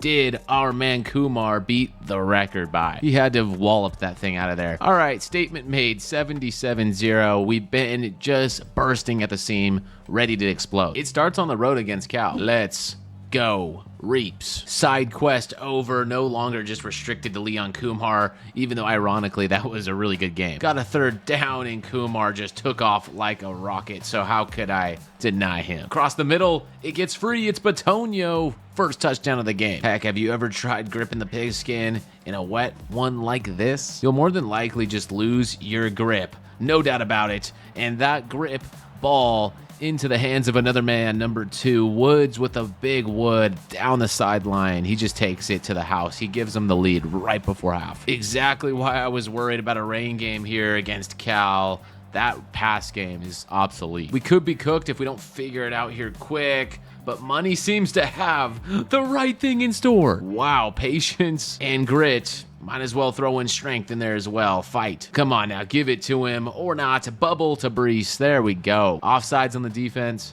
Declining that. Give me the touch. Practically pinching it and selling out against the run every single play. Stop this dude. If they score, we're done for. So we're going to send it on an RPO. And we lost. Unbelievable. Cal took us out too. The key is simple. Win games and don't lose another. Still 10th ranked in the nation at 5-2. They believe in this group. And I hope they believe in this drive. We're stuffed against the one. Just got to get some room. And that's how you do it, folks. So it's 4th and 1. We're feeding the rock. Money. Got it. We're on the road, but Virginia's 2-5, so I do not want to come close in this game. Let's go ahead and spread some love here. Batonio, come on, man. You try to get others involved, and they stand there not knowing how to act. That's ridiculous, dude. We've been practicing for like 3 weeks without a game. Let's put it in the past, short memory here. Going to Tim's time. No. And this, my friends, I stand corrected. And I said, this is what I'm talking about. Let's go. The old-fashioned barn burner, 7-7 strike up the gut. Man, how bad would the Reapers be without Kumar? I'm just gonna say the offense looks completely different if he's not here.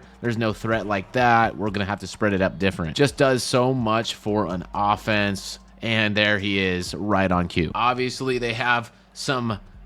Wow. Okay, obviously they're done. How do you botch that when you spread them all out? In fact, it looks like to me they're gonna botch it again. Highlight reel play. I see glimpses of that from Cherry, and it makes me want to bust. I'm not gonna lie. Money finishes this game off. These last 4 games of the season are the most crucial games we play. Even with 2 losses, there's still a good chance we can walk away with a bye. You see what I mean? You show trust, faith in Cherry, he delivers. He's putting on a show, and he's gonna finish the first drive with 6 to Kumar. 3rd and inches, he has a step. That's Tim's time. The 5-foot no. We're trading blows. We're going back and forth. On 4th and 19, I feel the urge to make a statement over the middle.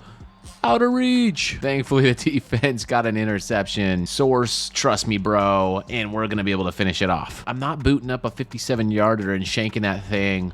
So I'm going for it with the pass, and I see Ship, and I told you earlier, he may be slower, but he's got maximum separation in route running. That is why we have him on the team. He is a dog. And on that note, my friends, we have another one. Game, set, match. Stanford, no match for Fort Mill. What a fairy tale it would be if we met up with them in the playoffs, but for now, we can't look past Duke. It's raining at the mill, 4 to Mill. Those Reapers are getting drenched, but you know who's also getting drenched? Duke. 3rd down and spreading them wide. Spread open and take that. All right, logic says we take our 3, but we're the most aggressive coach in the nation of college football. Ladarius Cherry has some get up and get off touchdown. It worked that time. Let's continue to contain Moon as he just takes a bomb. Oh no, and a step.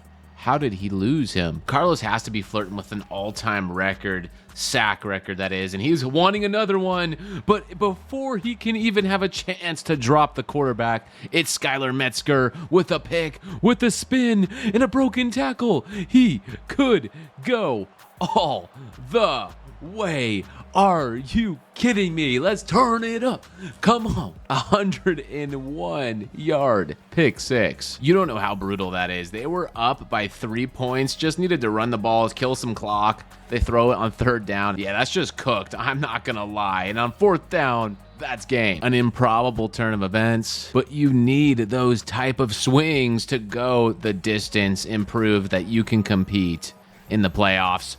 Wow. Ladarius Cherry takes the final kneel down, and that's wraps. No point in delaying. One after the next, bring on the Hokies. They're striping it out. They're giving it their all. They're a ranked team, and they know the stakes of this. Was that a third down Hokie bird, like a turkey noise? That was kind of cool. But you know what's even cooler? Kumar out of their race car. Zoom, zoom.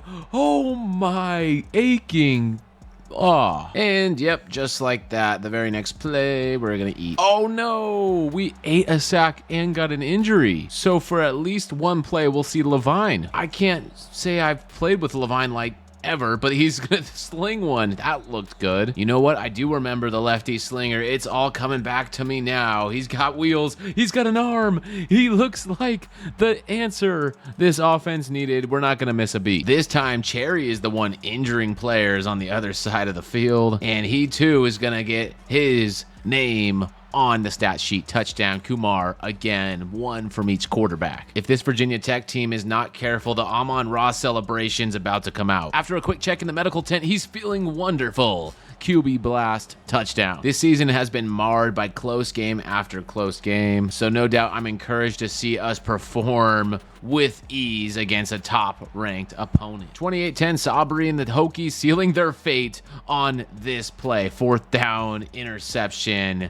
The Vampire Wes Pro. Playoff aspirations right here in sight. Why not let it fly? Looks like our defense is going to put us in the driver's seat for this one. Another conversion. 320 passing yards. 3 touchdowns. Yeah. Cherry, bomb, corner shot, capitalize. I was not worried for 1 second. 28-7. That's going to take us right to the championship game and playoffs. Got the berth to the ACC championship we were looking for. It's against the Miami Hurricanes. We ready. We ready for ya. All right, we're on the ropes.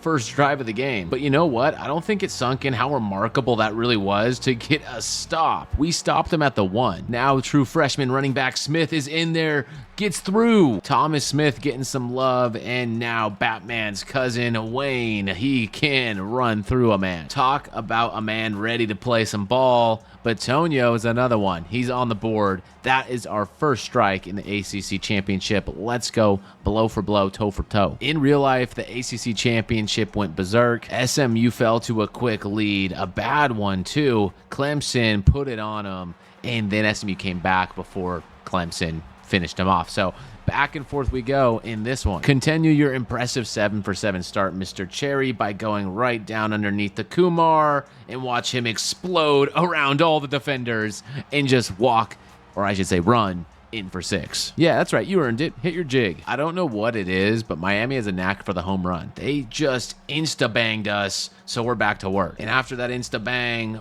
fullback lives matter. Oh, yeah. That was the most impressive 1 yard I've seen. He's got heart, and he knows the stakes. Touchdown, Uzama. 3rd and inches. I gotta imagine they're gonna go with something up the gut. No doubt about it. Easy call, easy play.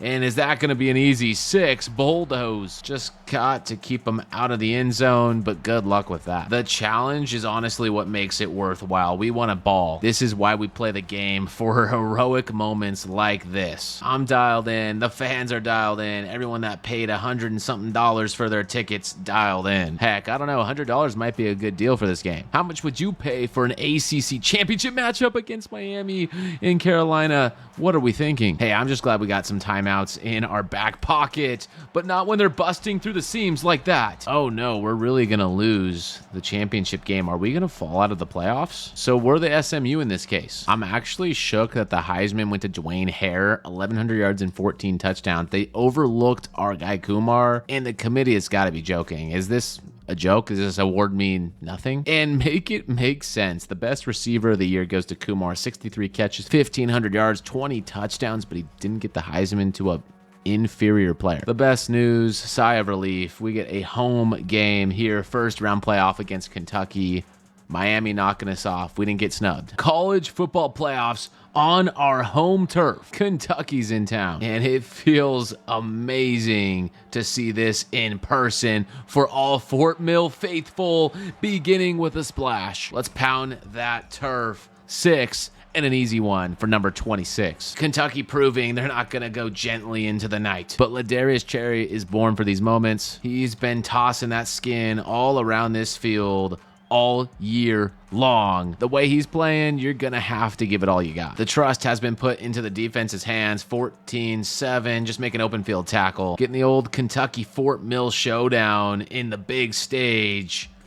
It just hits different. Losman hurrying up, putting on a clinic, actually driving with great efficiency. We need a big play like that. Mitch Brady, ask and you shall receive. We need more than that, no doubt about it. Make the open field or not. Wow, that was crazy how they did not stop the offense and gave up a 6 to tie this thing up. Cherry, it's time to hero up. You've been working all season on your turf for these moments. Does he have a heroic effort in him? I think he does. And his open receiver, his main man, is loose all the way. Touchdown. Electric house call. We back. And we did it. We hold 21-14, round 1 goes to Fort Mill. With Kentucky sent packing, it's the Rose Bowl against the Ducks. They were just there, IRL, and we're gonna do what Ohio State did to them. One of the most iconic venues and probably one of the toughest teams to play. We're looking to start off with the first quarter drive and a bang. Batonio catch and run. Our gadget player Batonio back at it again, cutting forward. Huge 4th and 1, just gonna go quick out into the hands of a DB. Duck Nation quacking. Oregon has defense, but so do we. And in a game with these type of stakes, we have to cash in, make it count. Yes, sir. Good kick. Off the bar and in. Wow. Keeping it suspenseful. Van Dijk and this Oregon offense looking to make us pay, but he's not going to get it past Tucker Eberle, the converted safety. Playing one mean linebacker. He's a natural. Literally scrapping till the very end. 4th quarter, 3rd and 7. Halfback draw. Get that first. Yes. Cash money. Almost red zone. Up by 3. I can't stress to you enough how important it is to get some points. And based on that hit, how important it is to hold on to the ball. Ball security, my friends. Let's go all the way. Money. 6 good blocks. It developed. He's in there, and we're rocking the Ducks to sleep. Yeah, you can tell they're going balls to the wall, sending the house, and they have no answers for money. Can he go all the way? Yes, sir. That is going to send the Reapers into a frenzy. Look at all the Carolina faithful packing out the Rose Bowl. Their team might have just won the biggest game in school history, and they still got 2 more to go. A 24-7 shutdown, or 24-14. Sorry, I'm just so excited. I'm bad at math. Metzger with the ceiling pick. Rose Bowl secured. Good night, Oregon. What a showdown. USF, Carolina in the Orange Bowl. Winner goes to the Natty. Crazy seeing this thing unfold like that. And you know what's even crazier? We might end up seeing Miami again. The team that sniffed us out away from the ACC ship. We could very well face them again in the national championship. For now, let's welcome the Bulls into our universe. This is Carolina Reaper territory and everyone else just living in it. There's no such thing as a gimme game, but let's just say I'm really excited about this matchup with the winner heading to the national championship. I guess Kumar and Uzama must be nervous. You're only in the biggest game of your young career. What possibly could go wrong? Holding. That's for starters. Ship with the separation. Again, a flag. Gonna disrupt this. Is it holding again? USF defensive line giving us fits. 3rd and 15. Why not send a blitz? Let it fly. Let it hang on the field. 4th down. We gave them enough time. They found something that started to work. 10-7. They're winning. They're gonna scramble. They're gonna go back out to their left. 4th down. Thank goodness. Oh man, they're going for it. This team is red hot. I want to stop it. Eberle getting back there. Yes, big hold. Running out of opportunities to make our mark. 2.5 minutes. What's it gonna be, fellas? What is it gonna be? Can we escape Thank goodness we have enough speed to hit the edge and get past the defender. Okay, keep it low. Yes, Kumar. Just leaving him open on the last pass. Really questionable. And there we go. We're methodically working this thing. Scrambling. Doing a lot right now. And on that first down, let's go ahead and plunge it forward. Money. 20 seconds left. We still got our timeouts. Let's just run a mid-screen and miss it. Coach says, let's hit this thing to the right and hit it hard. The stretch. It's there. Get through. Timeout. My, oh my. 12 seconds left. Money. Stretch to the left, cut it up, and he's in. Touchdown with 9 seconds to go. Take your extra point and just play some defense. Do not, and I mean do not let someone be a hero. 81, be a good boy, take a knee. Uh-oh.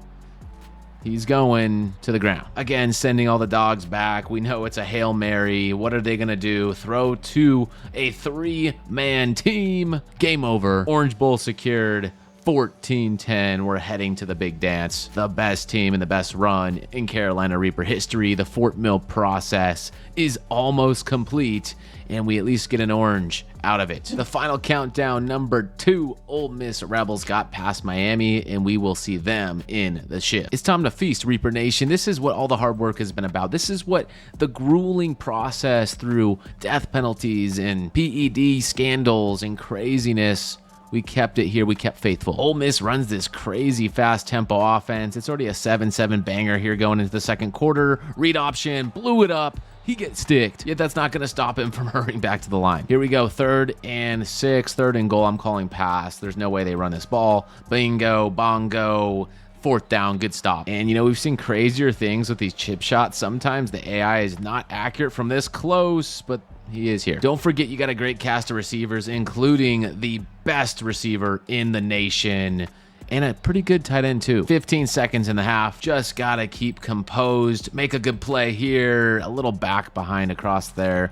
Way behind Kumar. Not the right call. But you better believe a punt return. That's right. It got simulated. A punt return to the house. And we're in business. What is the flag? The flag is illegal contact. Wes Prohl was playing handsy with the receiver. In this game, this defensive battle, not too many highlights, but a huge sack right there. Yes, the senior defensive tackle in a massive moment that could ice the game. What is important is this punt, and we're getting that ball back. Oh my gosh. Have you ever seen a better punt than that? That type of play is lethal because we could get stuffed for a safety. Thankfully, we break free and break out of there. Truly, this game has been a testament to our defense we've built, because I think for the first time in a long time, I don't have many offensive highlights in the national championship game. The defense just held us in this. And that's right. There it is. Victory formation from Cherry. National championship in the belt. Yes, sir. Carolina Reapers. Soak it all in, KingSpongers. If you're soaking up with your boy KingSponge, you got to hit that subscribe button. We got so many banger college football videos coming, and even more series like this one. Carolina Reapers represent. They took down Ole Miss 14-10, and you can just see the Jubilee just written on the faces. And there he is, Vance Walker, the legend who led us through the darkest time in Carolina history. You see that right. The championship trophy. Booyah! Wow, what a conclusion to an epic series. A thrilling time with the Carolina Reapers. This is the second time in college football 25 we've taken a team from rock bottom, dirt, and turned them into a product that cannot be stopped. Anyone remember the Cuna Kings? They were the OG first college football 25 team builder series. We took them the distance and did it in style. We can say we've done it again here with the Carolina Reapers. With a national championship in hand, we can reflect on Vance Walker's incredible coaching career. 55 interceptions, 161 passing touchdowns, 53 rushing touchdowns, 162 sacks, 46 big wins, 1 iconic national championship, 2 conference championship games, and 3 bowl victories. The turnaround has been special, with a real glimpse in 2027 capturing the Idaho Potato Bowl. We knew he was up to something then, and it paid off just a couple years later with massive, and I mean massive, hardware for Carolina. I guess we can head into the offseason one more time just to see some people go to the NFL. But while we do that, go ahead and let me know down below in the comments section who your favorite player in this entire Carolina series was. I want to hear, and I'll be reading those comments. Draft results are in, and we have not one, but 2 first-round receivers. You know Rodney is great when he is getting selected in the first round as a redshirt sophomore. Levi, 6th round pick. Big old Carlos, 7th round steal. And Fournette, a steal in the 7th round. If we were to keep going, you can see here some of the best 4-stars were putting our name in the hat. They wanted to come to the school, ditching Texas A&M, Sam Houston, heck, Pittsburgh, the number 5 player. Cooks was ready to cook as a freshman, the 17th best player in this class out of Southern Miss, probably a real dog with top tier development. But that is for another day and age. We close this chapter of Carolina Reaper football, and with that, the fascinating fairy tale is complete.